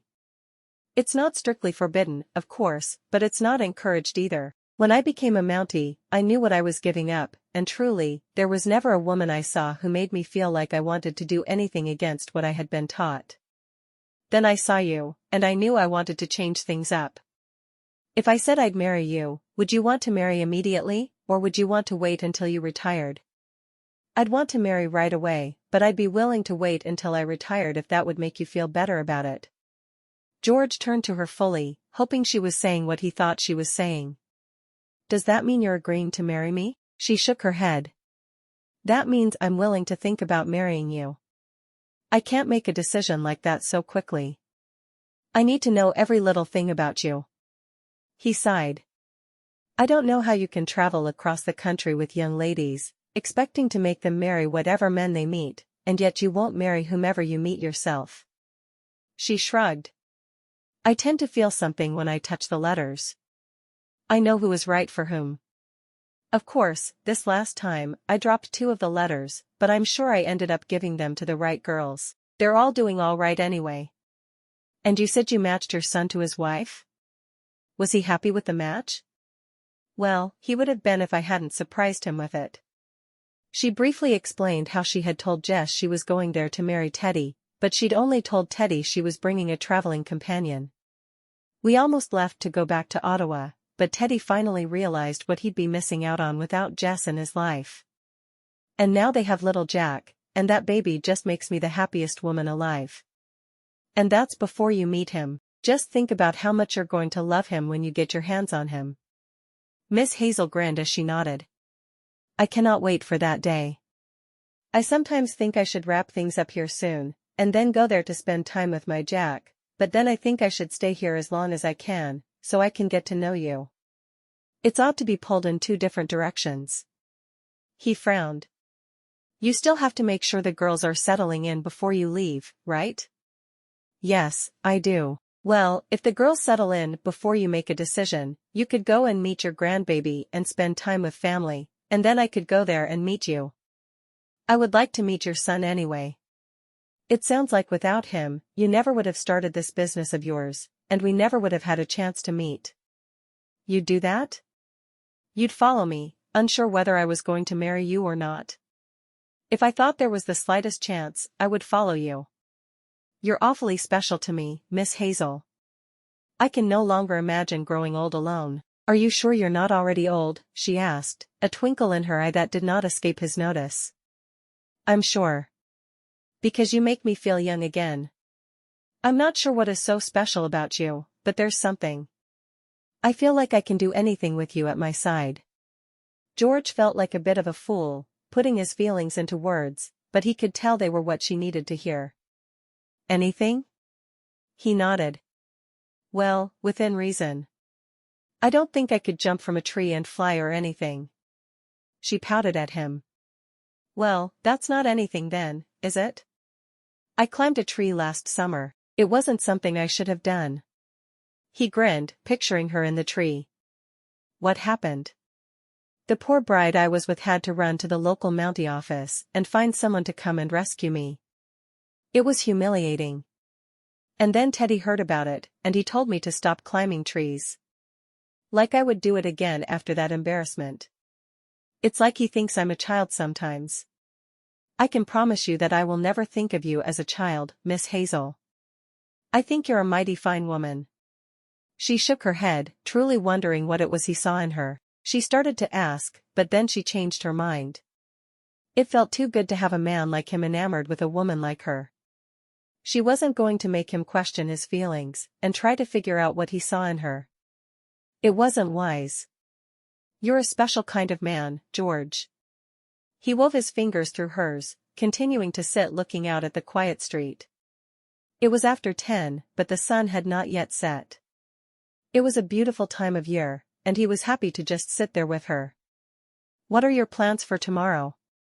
Same as today probably.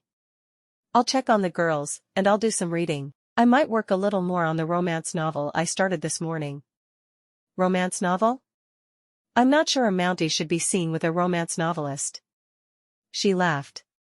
You're only a Mountie for 3 more weeks. Take the stick out of your butt, and you'll be just fine. He laughed at her bluntness. You know, Miss Hazel, there's something about the way you are so free with your words that just makes me a happy man. Have you always spoken that way? Well, of course not. I've found that the older I get, the less people are scandalized by what I say. All those things I kept to myself for years and years, I just say now. It makes me happy, and if I offend anyone, I blame it on the hot flashes. George threw back his head and chortled. He had to hold his stomach after a moment. And this is why I want to spend my life with you. You make me laugh in a way no one else ever has. I can't say I'm opposed to having people laugh when I say something funny. Sometimes the people that are around me are a bunch of fuddy-duddies, and what am I supposed to do then? They don't laugh. They rarely show emotion. Ugh, I need someone who takes me for what I am. A crazy old bat with a great sense of humor. That you are. And I like it. He got to his feet. If I'm going to be up for my duty in the morning, I've got to get you home. He held his hand down for hers. I'll walk you to your door. Are you cooking for me tomorrow night? Who fed you before I came here? Oh, I paid the dandies for meals a lot. They don't mind if I pay 10 cents and eat with them. It made my life easier. I see. Sure, I'll cook for you. I enjoy cooking when I'm not required to do it, and I sure enjoy being around you. You make me feel like I'm 18 and being courted by a dashing young man again. How old are you? George asked. He knew it wasn't something men were supposed to ask ladies, but they were getting serious about each other. Miss Hazel laughed, patting his cheek. Oh, George. That's something I don't even admit to myself anymore. He grinned, leaning down and kissing her softly. I'll see you tomorrow evening if I don't see you before. Have I mentioned how special you are to me, Miss Hazel? Yes, but keep telling me. I find I like it a great deal. She hurried inside, shutting the door in his face. Rushing up to her room, she jotted down notes on the conversations they'd had. She knew she'd be able to use them in her novel somehow. Miss Hazel tried to imagine Teddy's face if he discovered she was writing a romance novel, and the very thought of it had her laughing until there were tears in her eyes. It was too bad she couldn't write something just a bit racy in the book. That would send him right over the edge. Instead, she wrote about her thoughts on the evening, taking down as much of the conversation as she could remember.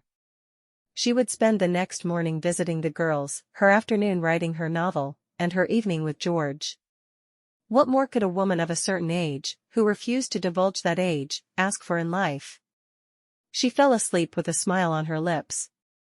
George was as devoted to her as any man she'd ever met. She couldn't be unhappy about that. It was hard to know what path she should follow, but she was leaning toward accepting George as her new husband. Teddy might be scandalized, but she knew Jess would bring him around. She deserved happiness after all. Her whole life had been devoted to making sure Teddy was happy. Now he had Jess for that. She could spread her wings and fly. Chapter 7. Miss Hazel fairly bounced out of bed the following morning. After breakfast, she hurried to visit all 3 girls, making certain they were happy with their marriages. She was pleased with what she saw and hurried back to the mercantile so she could spend the rest of her day on her novel. She couldn't believe with all the romance novels she'd read over the years that she had never attempted to write one. When she had been much younger, she'd often imagined that she would one day be a writer, but after meeting Stanley, she had never again done anything about her dreams. Now was the time. If she married George, she had a feeling he wouldn't care over much. Besides, writing kept her from thinking about George too much. She cared for him, but was it enough to build a marriage on? He made her body feel hot all over, unless it was the blasted hot flashes plaguing her whenever he was around, but they were usually less predictable than that. She wrote until it was time for her to figure out what to cook for supper. It was strange being responsible for feeding someone every day again. Even when she'd had the different classes of girls staying in her house with her, she had assigned them to figure out supper. Why wouldn't she? She was the teacher after all. She decided on making just a pot of stew and fresh bread that afternoon. She scooped up her papers and took them to George's house with her, knowing she would need to take them home with her after supper. Or hide them. She doubted he looked through his house every day after she left, but she would want them the following day. No, Miss Hazel would need to gather up her writings and take them home with her. She was rather proud of the book she was working on. For a first effort, it was quite good. She wished she could write about a woman of a certain age, but that wasn't going to work for this first book. She'd get her readers loving her books before she attempted one about a frumpy middle-aged woman. They may quit reading her after it, but the truth was, she didn't need the money from her writing or from anything else. Stanley had left her wealthy. For now, writing was something to keep her brain occupied, and she desperately needed that. She would do what she could with it, but more than anything, she knew it was for her enjoyment, not others. While the stew cooked and the bread rose, Miss Hazel read over everything she'd written so far. She found herself giggling aloud at different passages, and she thoroughly enjoyed reading it. That was a first for her. She had never found a romance novel with enough levity for her tastes, so she needed to write her own. How else would she be able to read just what she wanted to? When George came in around 6, she was just pulling the bread from the oven. "I hope you're hungry, because I made enough to feed an army." George smiled at that, washing his hands. "What are all the papers?" "Those are my romance novel, so keep your hands off. I worked on it while I cooked, and it's the best novel I've ever written." "Exactly how many novels have you written?" He knew he shouldn't ask, but he really couldn't help himself. He had to. "This is the first." Miss Hazel threw her head back and laughed.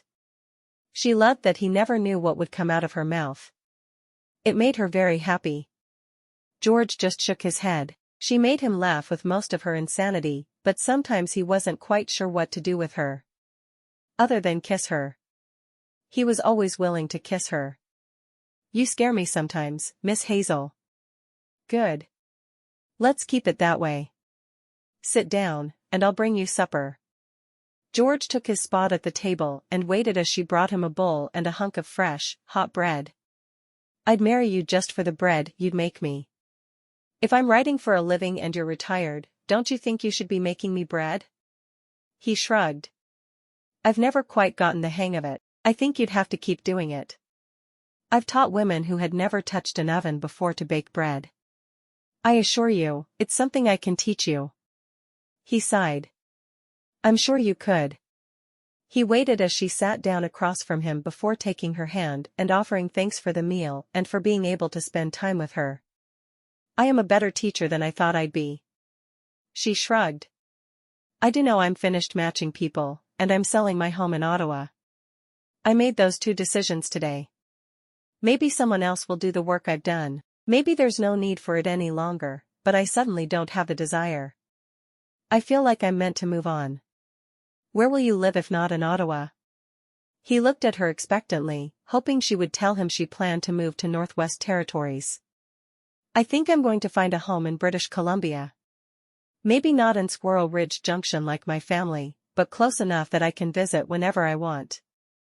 I do not want little Jack to grow up not knowing his grandmother. I want to be a face he looks forward to seeing." "I'm sure you will be. Do you want to be called Granny or Grandma?" Miss Hazel couldn't believe she hadn't even thought about that yet. "I don't know. Maybe Grandma Hazel. That has a nice ring to it." "It does. I think you can choose anything, though, as long as you do it while Jack is still a baby. You never know, he might call you something else entirely."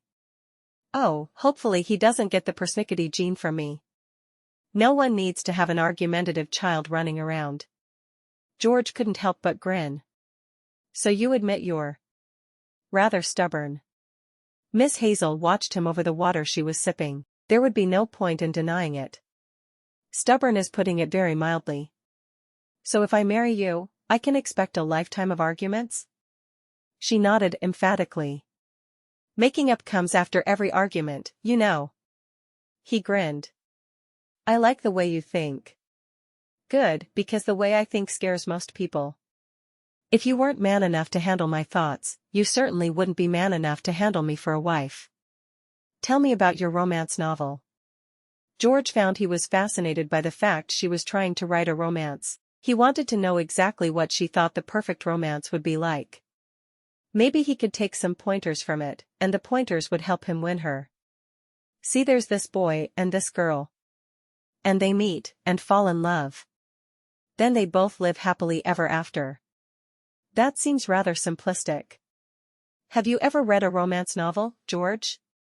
Well, I can't say that I have. Then don't make fun of my plot. Miss Hazel got up from the table and took her dishes to the sink, her back to him as she grinned. He had to think she was losing her mind, and frankly, she liked it when people thought she was a bit batty. It made her feel good about herself. George frowned at her back. Surely romance plots had more to them than what she said, but she was right.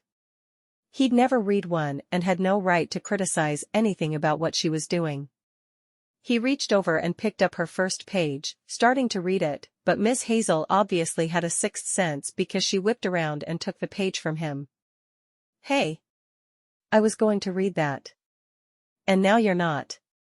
Be good or I won't do your dishes." "I'll do the dishes since you were kind enough to cook for me."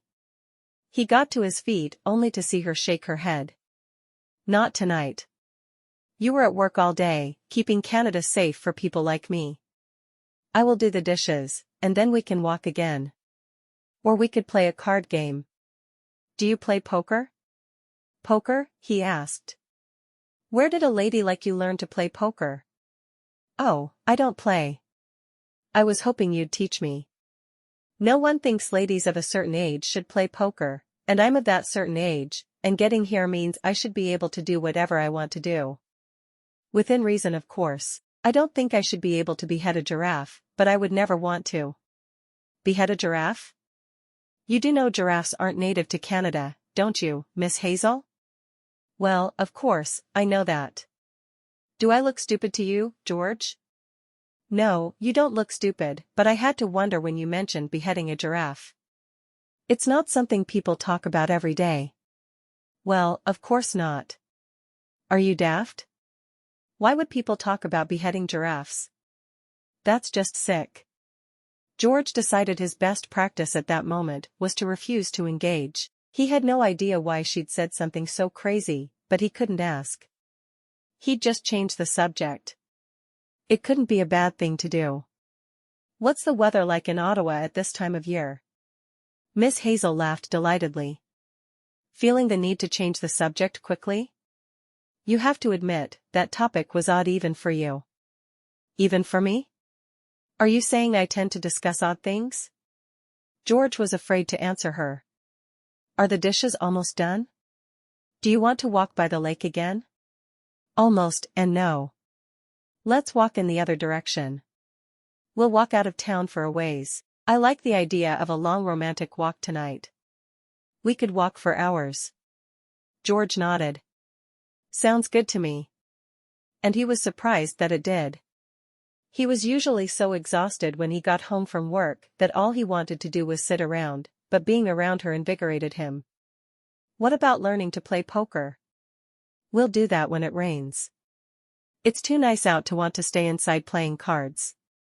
Don't you think?" "Sure." He watched as she put the last plate away and took her hand to walk with her. "There's a good chance we'll be eaten up by mosquitoes. I've been bitten before. They tend not to like me much." George had never heard anyone put it that way, but he understood. Some people were just more prone to be bitten by mosquitoes than others were. As they walked out of town, he talked to her about the local tribes and what it was like to be a Mountie there. She loved the history lesson, pleased that he was someone who could teach her something. So many men only knew things they dealt with every day, and George seemed to have knowledge of many things. That pleased her more than she could express. They stopped beside a field of wildflowers, and she smiled. "Let's pick some flowers." "Do you like flowers, Miss Hazel?" "You find a woman who doesn't, and I'll show you a liar." She walked into the field and picked an armful of the fragrant blossoms. George waded into the field after her, picking some of the flowers himself. "I never would have thought you were one of those ladies who felt the need to be surrounded by flowers all the time. Did Teddy bring you flowers when he was little?" She smiled. "He did. There were always wildflowers growing in the park near our house, and I would take him so he could play. He never came back to me without having his arms filled with the flowers. He told me they were almost as pretty as me." She'd never forget the first time Teddy had run toward her, his chubby little hands full of flowers. "Did Stanley bring you flowers?" George asked. "Often. He usually stopped at a florist shop on the way home from the bank where he worked. For out of every 5 days, he would bring fresh flowers. I would put them in the center of the table, and then I would rotate out with the next bouquet he brought me. My Stanley was a very practical man in every way, but he thought flowers should always fill our home because they made me happy." George watched her face as she talked about Stanley. It seemed to be getting easier for her to open up about her late husband. He certainly hoped so. He wanted her to be free to move on and to marry him. Maybe it was asking for too much, but he didn't think so. "Are you still in love with Stanley?" He regretted the words as soon as he asked them, but he knew he needed an answer. Yes and no. I will always love the memories of my Stanley. He brought me a great deal of joy, and we had Teddy together. But I don't know that I'm still in love with Stanley, if that makes sense. He has been dead for a very long time, and I'm ready to live my life without him. I just started being open to doing things without him a year ago, and I'm so happy I allowed myself to change. George smiled at that. He was thrilled. If she could admit aloud that she was no longer in love with her Stanley, then they should be able to work. Now he just had to get her to admit that she was in love with him. As they walked further down the road, they talked more. Miss Hazel told him about her courtship with Stanley and the despair that filled her when it took her so long to be able to have a child. "I truly was starting to think I'd never have one, and then I found out Teddy was on the way. I was the happiest woman alive through that pregnancy. I wasn't well, and the doctor put me to bed almost immediately, but he was so worth it. I lost many babies after him, and each time it happened, I would go and hold my Teddy, and I would know that God had given me a miracle. I accepted that. I can't imagine you feeling that kind of despair. You seem like such a happy person. But I haven't always been. I've learned that happiness can be chosen. You can spend all your time concentrating on the bad things that have happened to you, or you can concentrate on the good things. By concentrating on the good, I find that I'm a better person. I'm more pleasant to be around, and people genuinely enjoy me. I wouldn't give up one of my negative experiences, though, because they've taught me empathy. I am able to relate to anyone, and I can truly understand intense grief because of the life I've lived." George nodded. He didn't like the idea of her going through difficult experiences, but he was very happy in the woman she was. "How many grandbabies are you hoping for?" "Oh, at least a dozen. I need to have at least one granddaughter to snuggle and make my own. I want to make her little tiny dresses and little bloomers with ruffles on the butt. I can't tell you how much joy that would bring me." He laughed. "How would your daughter-in-law feel about you putting bloomers on her daughter's butt?" "Oh, she wouldn't mind at all. She thinks I should do whatever I feel like doing for my grandchildren. She understands that I wanted children badly but could only have the one." "Would you do things differently if you could? Maybe visit an orphan home and adopt a child or 6. We talked about it once Teddy turned 10 and there were no other children. We talked about it a lot, and we just decided to do it when I lost Stanley. I didn't think I could do it on my own, so it was just Teddy and me from that day forward." "And Teddy was enough?" Miss Hazel shrugged. "As long as he was at home, he was enough. It was when he left and I had to figure out what to do with myself in that big empty house that I struggled. If I could have talked Teddy into walking into his father's office and being the bank president, I think it would have been easier for me. But Teddy did exactly what he was meant to do." George nodded. "Did you ever resent the Mounties for taking him away from you?" "Of course. I was angry with every Mountie I saw for about a year, but then I realized that Teddy was truly happy in his chosen profession. A mother can ask nothing more for the lives of her children than they do things that make them happy. If he died in the line of duty tomorrow, I would grieve in a way that I've never grieved before, but I would be happy because Teddy was doing what he loved for his entire adult life." "And you would move his wife and little Jack straight home with you and take care of them?" "Oh, there's no doubt about that. They are mine, and I am theirs." Miss Hazel wondered then if she would ever consider George hers. She didn't yet, which told her it was not time to marry him. She enjoyed his company, but she didn't yet need to have him beside her. If that didn't come, then marriage wouldn't either. George glanced at her, understanding completely because he already knew that she was his. She always would be. Chapter 8. Miss Hazel picked up her written pages from George's house before returning to the mercantile that evening. She would work until she couldn't see any more, and then she would sleep. Every time she closed her eyes to sleep lately, she could see Stanley as if from afar, watching her with George. She didn't know what that was supposed to mean. That Stanley approved of her friendship with George and wanted her to move on? Or that he was disappointed in her for not loving him for the rest of her life? Of course, she did still love Stanley, but should she wait the rest of her days to be reunited with him in heaven? And was there proof that she would be with him in heaven? She sighed heavily as she sat down with pen and paper. She would rather throw herself into her imaginary people's lives than figure out her own. At the end of the week, Miss Hazel knew she needed some time away from George to clear her mind. While he was there, he was all she could think about, which made her feel guilty. She needed to get away for a bit so she could think about whether or not she needed to make a huge change to be happy. She'd always been happy. Well, content anyway. So why did she think she needed a man now?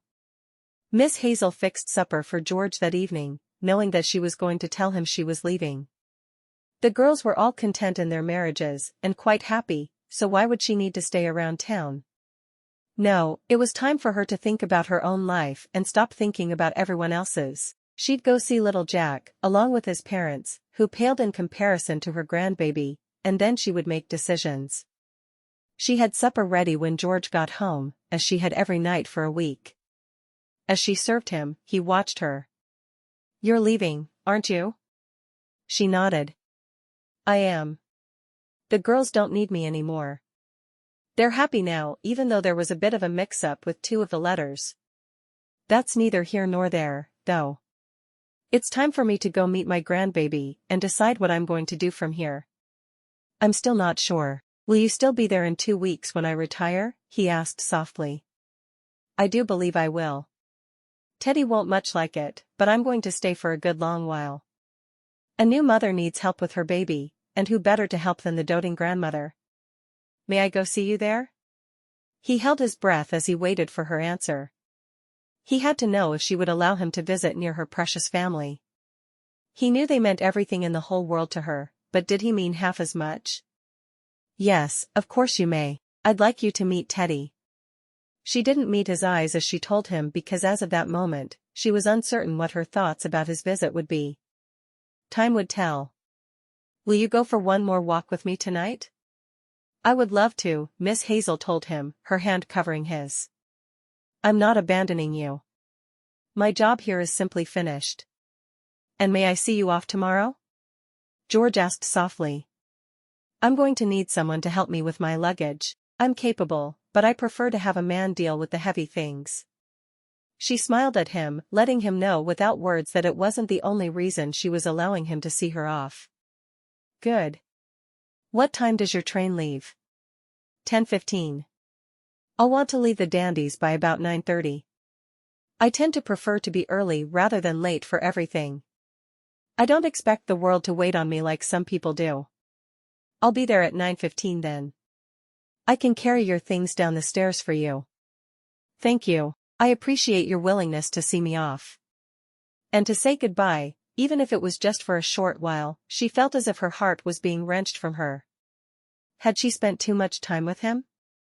After the dishes were done, they walked down to the lake, watching Bob and Betty and the little beavers, who were still nameless. "When will you move them?" Miss Hazel asked. "I hate that they'll need to rebuild, but I do see human life as more important than beaver life. I'll move them after you leave. I don't want you to have to be here for it." And it would be something that would fill the long, lonely hours without her beside him. After so very many years alone, George found he couldn't imagine how he could spend so much time without her. It was ridiculous. "Let me know how they do. I'll give you my son's address so you can write to me there, if you'd like." "I'd like that a lot. I'm not much of a writer." "Not like you are, but I will endeavor to write to you every day. That would please me more than I can express." Miss Hazel turned to him and walked into his arms, wrapping her arms tightly around his middle. "I'm really going to miss you, George." His arms came around her, and he rested his cheek atop her head. "I'm going to miss you just as much. I can't believe you're leaving me. Now, you know that's not what I'm doing. I'm going to see my grandbaby, and I'm going to think. I don't know if I'm going to spend the rest of my life alone or with a certain handsome Mountie I met." The Mountie has my vote, George said with a slight grin. Miss Hazel stood on tiptoes and pressed her lips to his. I promise to have an answer for you when you get there. I've never been this wishy-washy about anything in my life, but how to proceed from here has me completely baffled. I promised Stanley to stay beside him until death, and he died, but should I die, too? Is that the problem? He asked. I wondered if it was lack of feelings for me. It's too many feelings for you rushing through my body. I need to have some distance to know if my heart feels as strongly about you as the rest of me does. George grinned. I like that idea, that your body has strong feelings for me at least. I could spend a little more time trying to coerce you. I don't think that would be wise. She turned toward the lake, where the beavers seemed to be playing a game to see who could splash the loudest with their tail. I will miss you a lot. George sighed. I'm going to miss you, too. I've gotten used to spending every evening with you. It's going to seem odd to have to go back to the Dandies for supper, when I want to spend the time with you. I'll write to you after supper each night, as long as you remember to leave me that address. How could I forget? I want to get your letters so I can show them to Jess. Wait. You're going to show my letters to your daughter-in-law? Well, of course, I am. I have to prove that there's a man in this world crazy enough to think I'm a good catch. With that, Miss Hazel cackled loudly. I hope you never find your mind, George, because there's no doubt you've lost it. He grinned, shaking his head. I don't think so. If you ask me, I'm getting a real catch. I'm looking forward to spending time with my family, but I'm not sure I can leave here. It's certainly going to be hard. And it's always hard to leave my girls behind, but not usually this hard.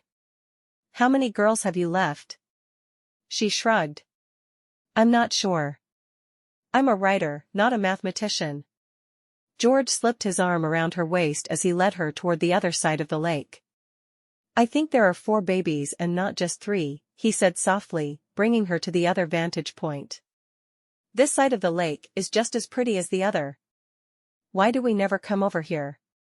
He grinned. I have no idea. I think someone should build a few benches around the lake so couples can sit and watch the water and just soak up the ambience. Ambience? Are you sure there's not a writer's soul deep inside you, George? We could co-write these romance novels of mine.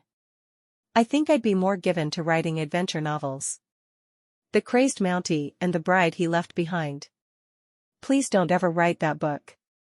It sounds perfectly dreadful. How about The Mysterious Mountie and Where He Got a Dozen Human Skulls? George? Yes, my dear, you are never allowed to help me title one of my books. You're terrible at it. Someone somewhere is going to appreciate my skills, and you are going to regret ever saying those words to me. Sure. That's going to happen. As they walked back toward town, she wanted to tell him she'd changed her mind and she would stay until he retired, but it wasn't the answer, and she knew it. She needed this time away from him.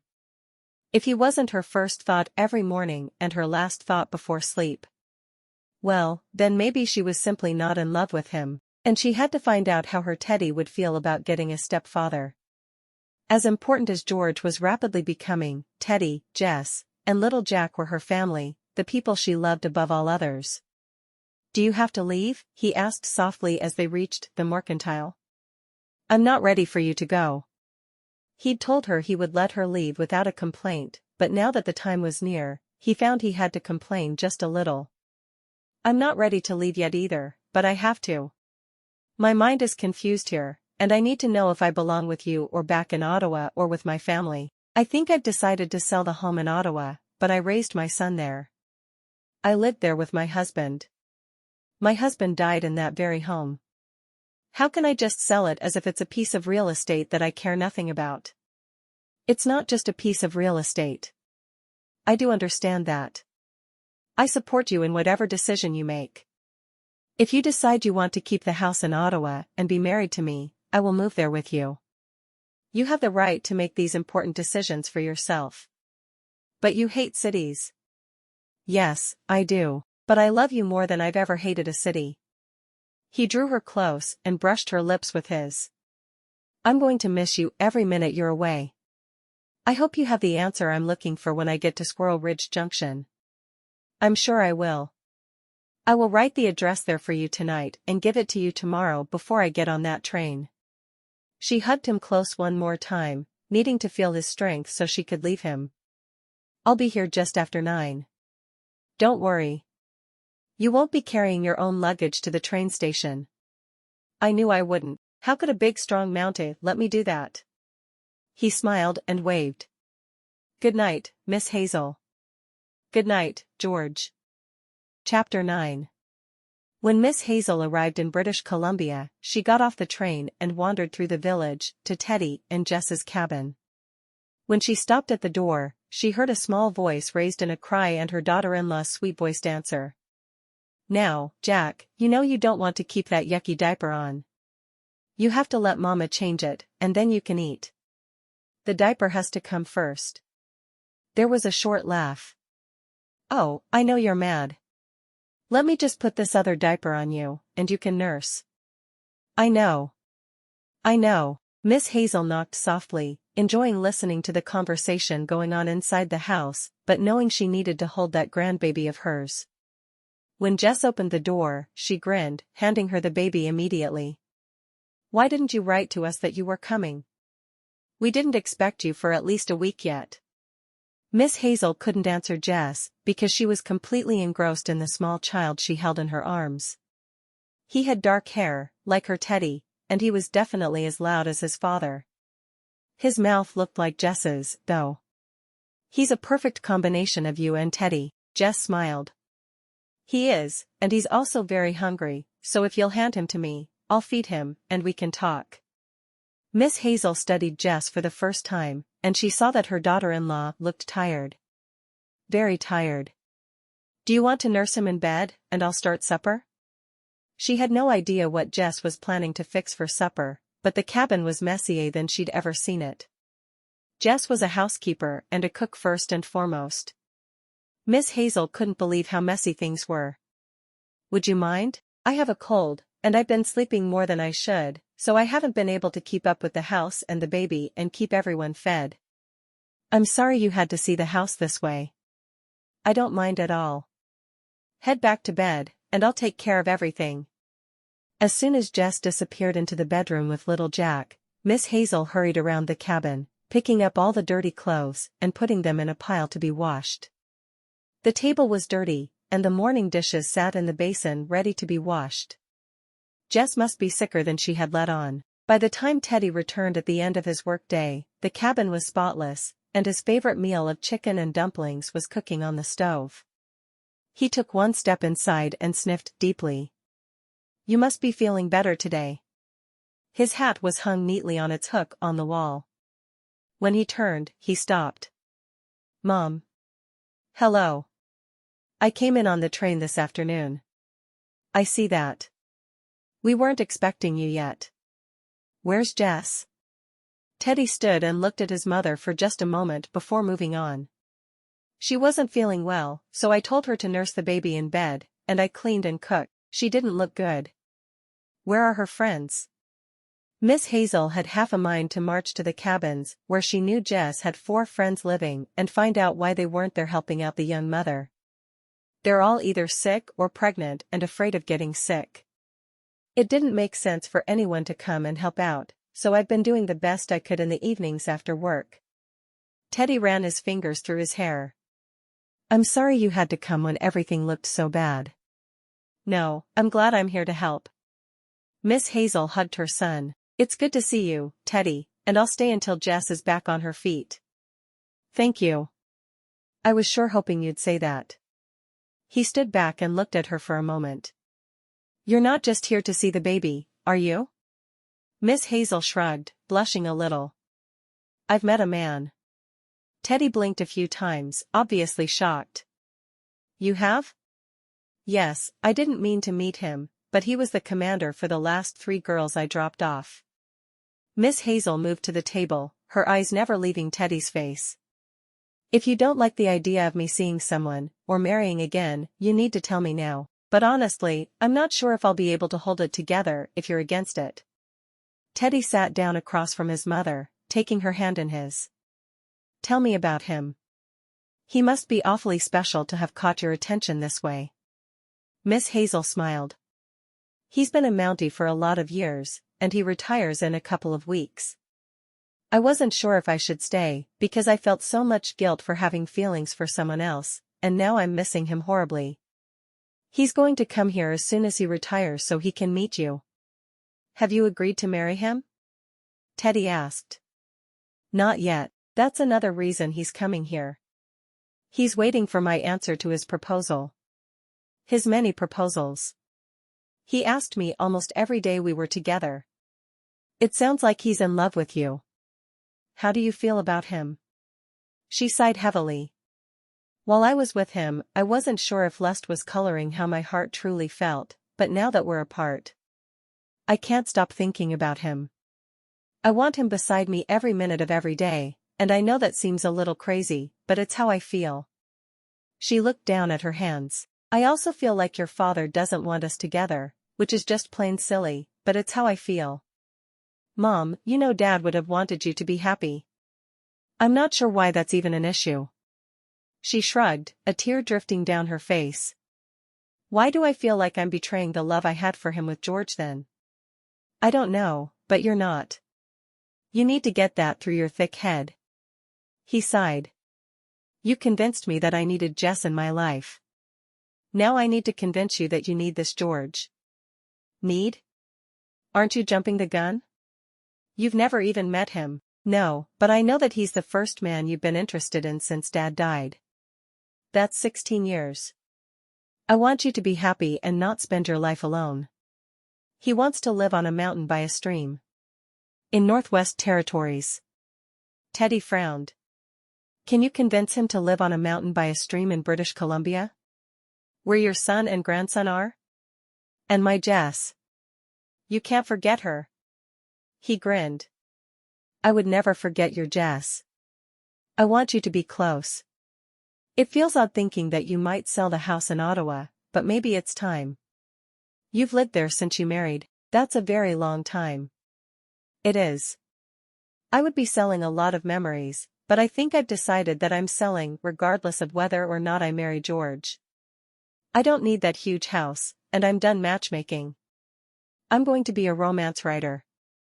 To his credit, Teddy kept the shock from his face. Really, Mom? A romance writer? Yes. I'm going to bring people together on paper the same way I've been bringing them together in real life. I think I'm going to be very good at it. Whenever I read over what I've written, I giggle a lot. Are you supposed to giggle at a romance? Aren't you supposed to cry and feel moved in your soul, or something like that? Maybe I'm starting a new genre. I'm going to call it romantic comedy, and I'm going to love writing every word. And George? She looked at him carefully. You really don't mind if I decide to marry him? I really think you need to do whatever makes you happy, and if that's George, then you should marry him. Does he have children? Miss Hazel shook her head. He never married. He never thought he'd want to, but here we are, thinking we might make it happen. I really can't wait to meet this man. He must be something else. Oh, trust me, he is. Miss Hazel got up to remove the bread she had baking from the oven. Now, do we wake Jess to eat or let her sleep? She's eaten almost nothing for days.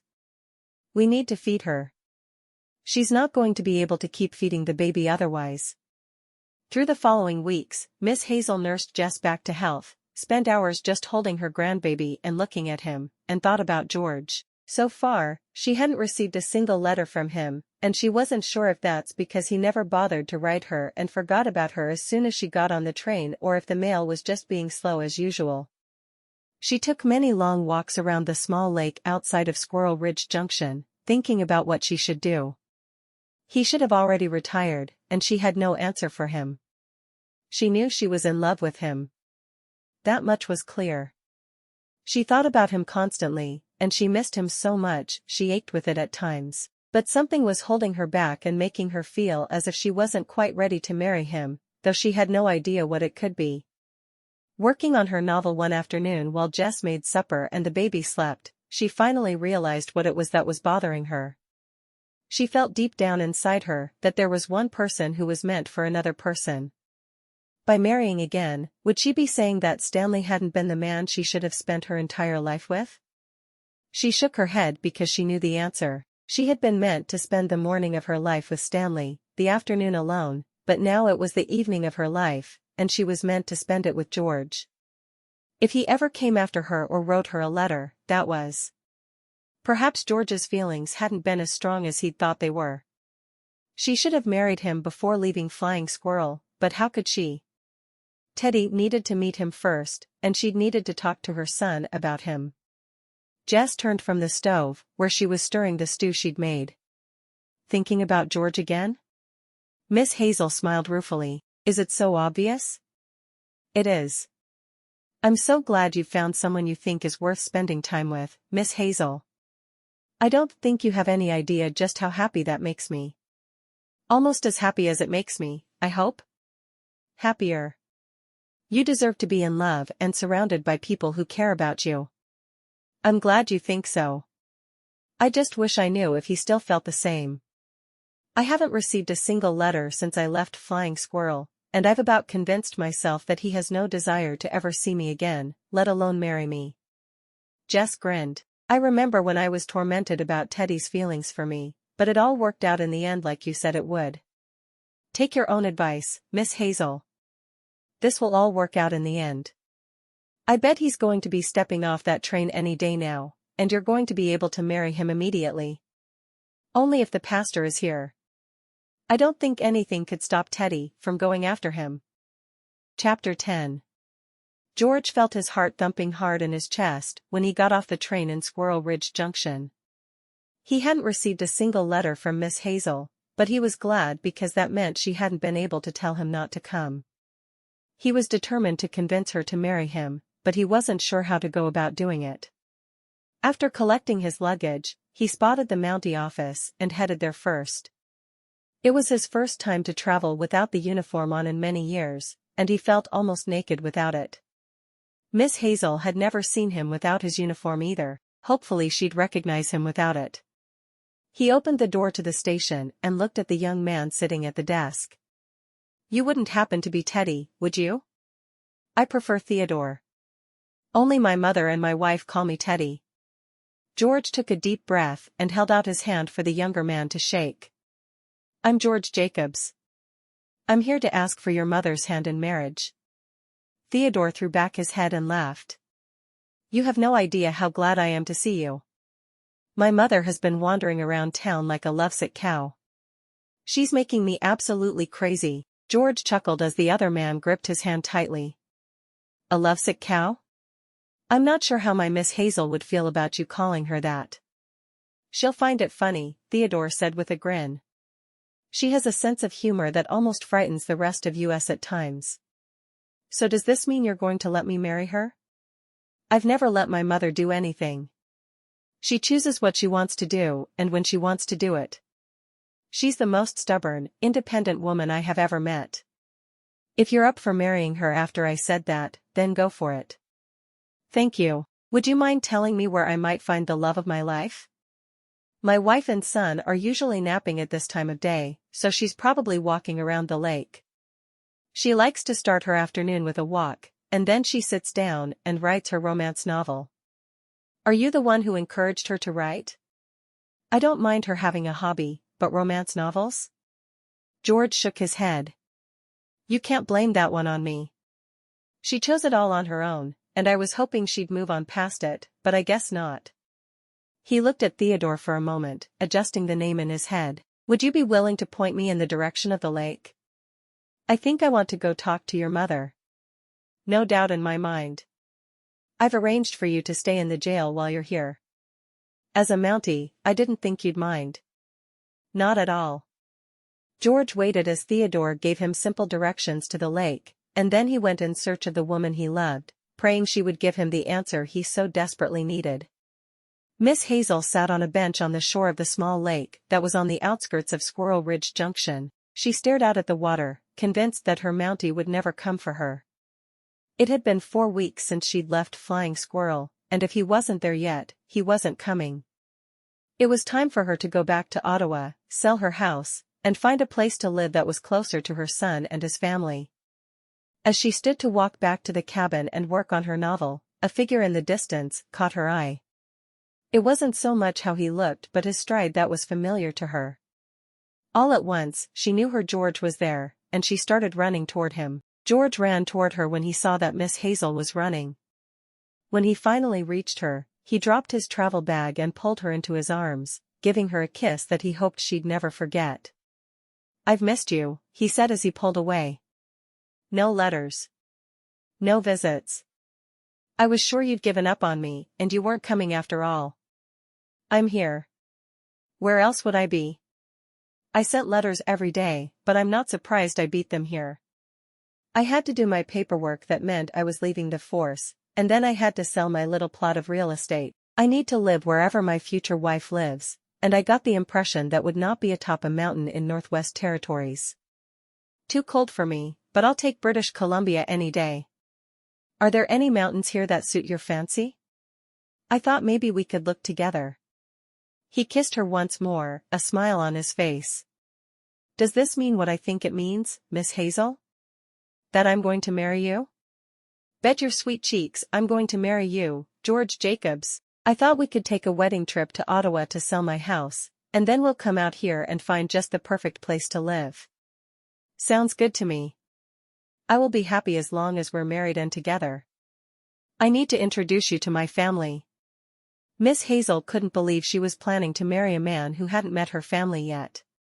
She really had lost her mind. "I met Teddy at the Mountie office. He told me how to find you.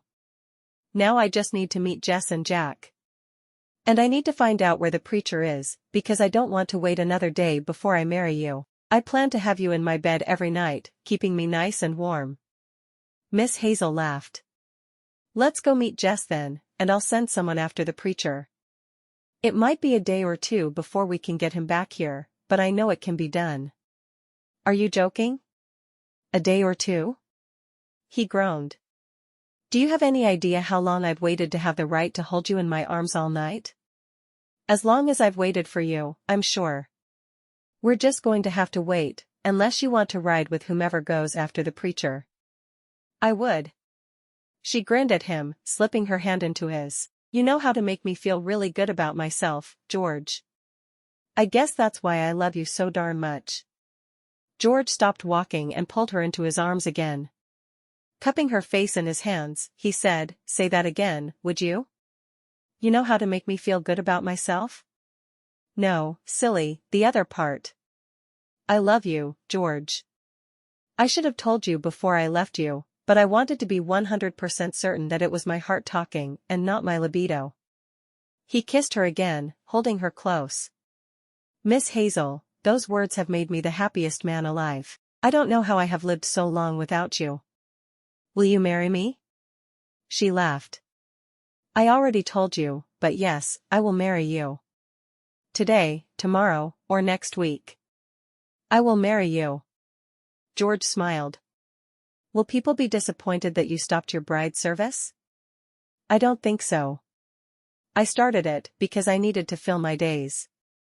Now they'll be filled with you and my grandbaby. Oh, and Jess and Teddy, but you and Jack make me happiest." He laughed. "I'll remember to tell Theodore that when I see him again."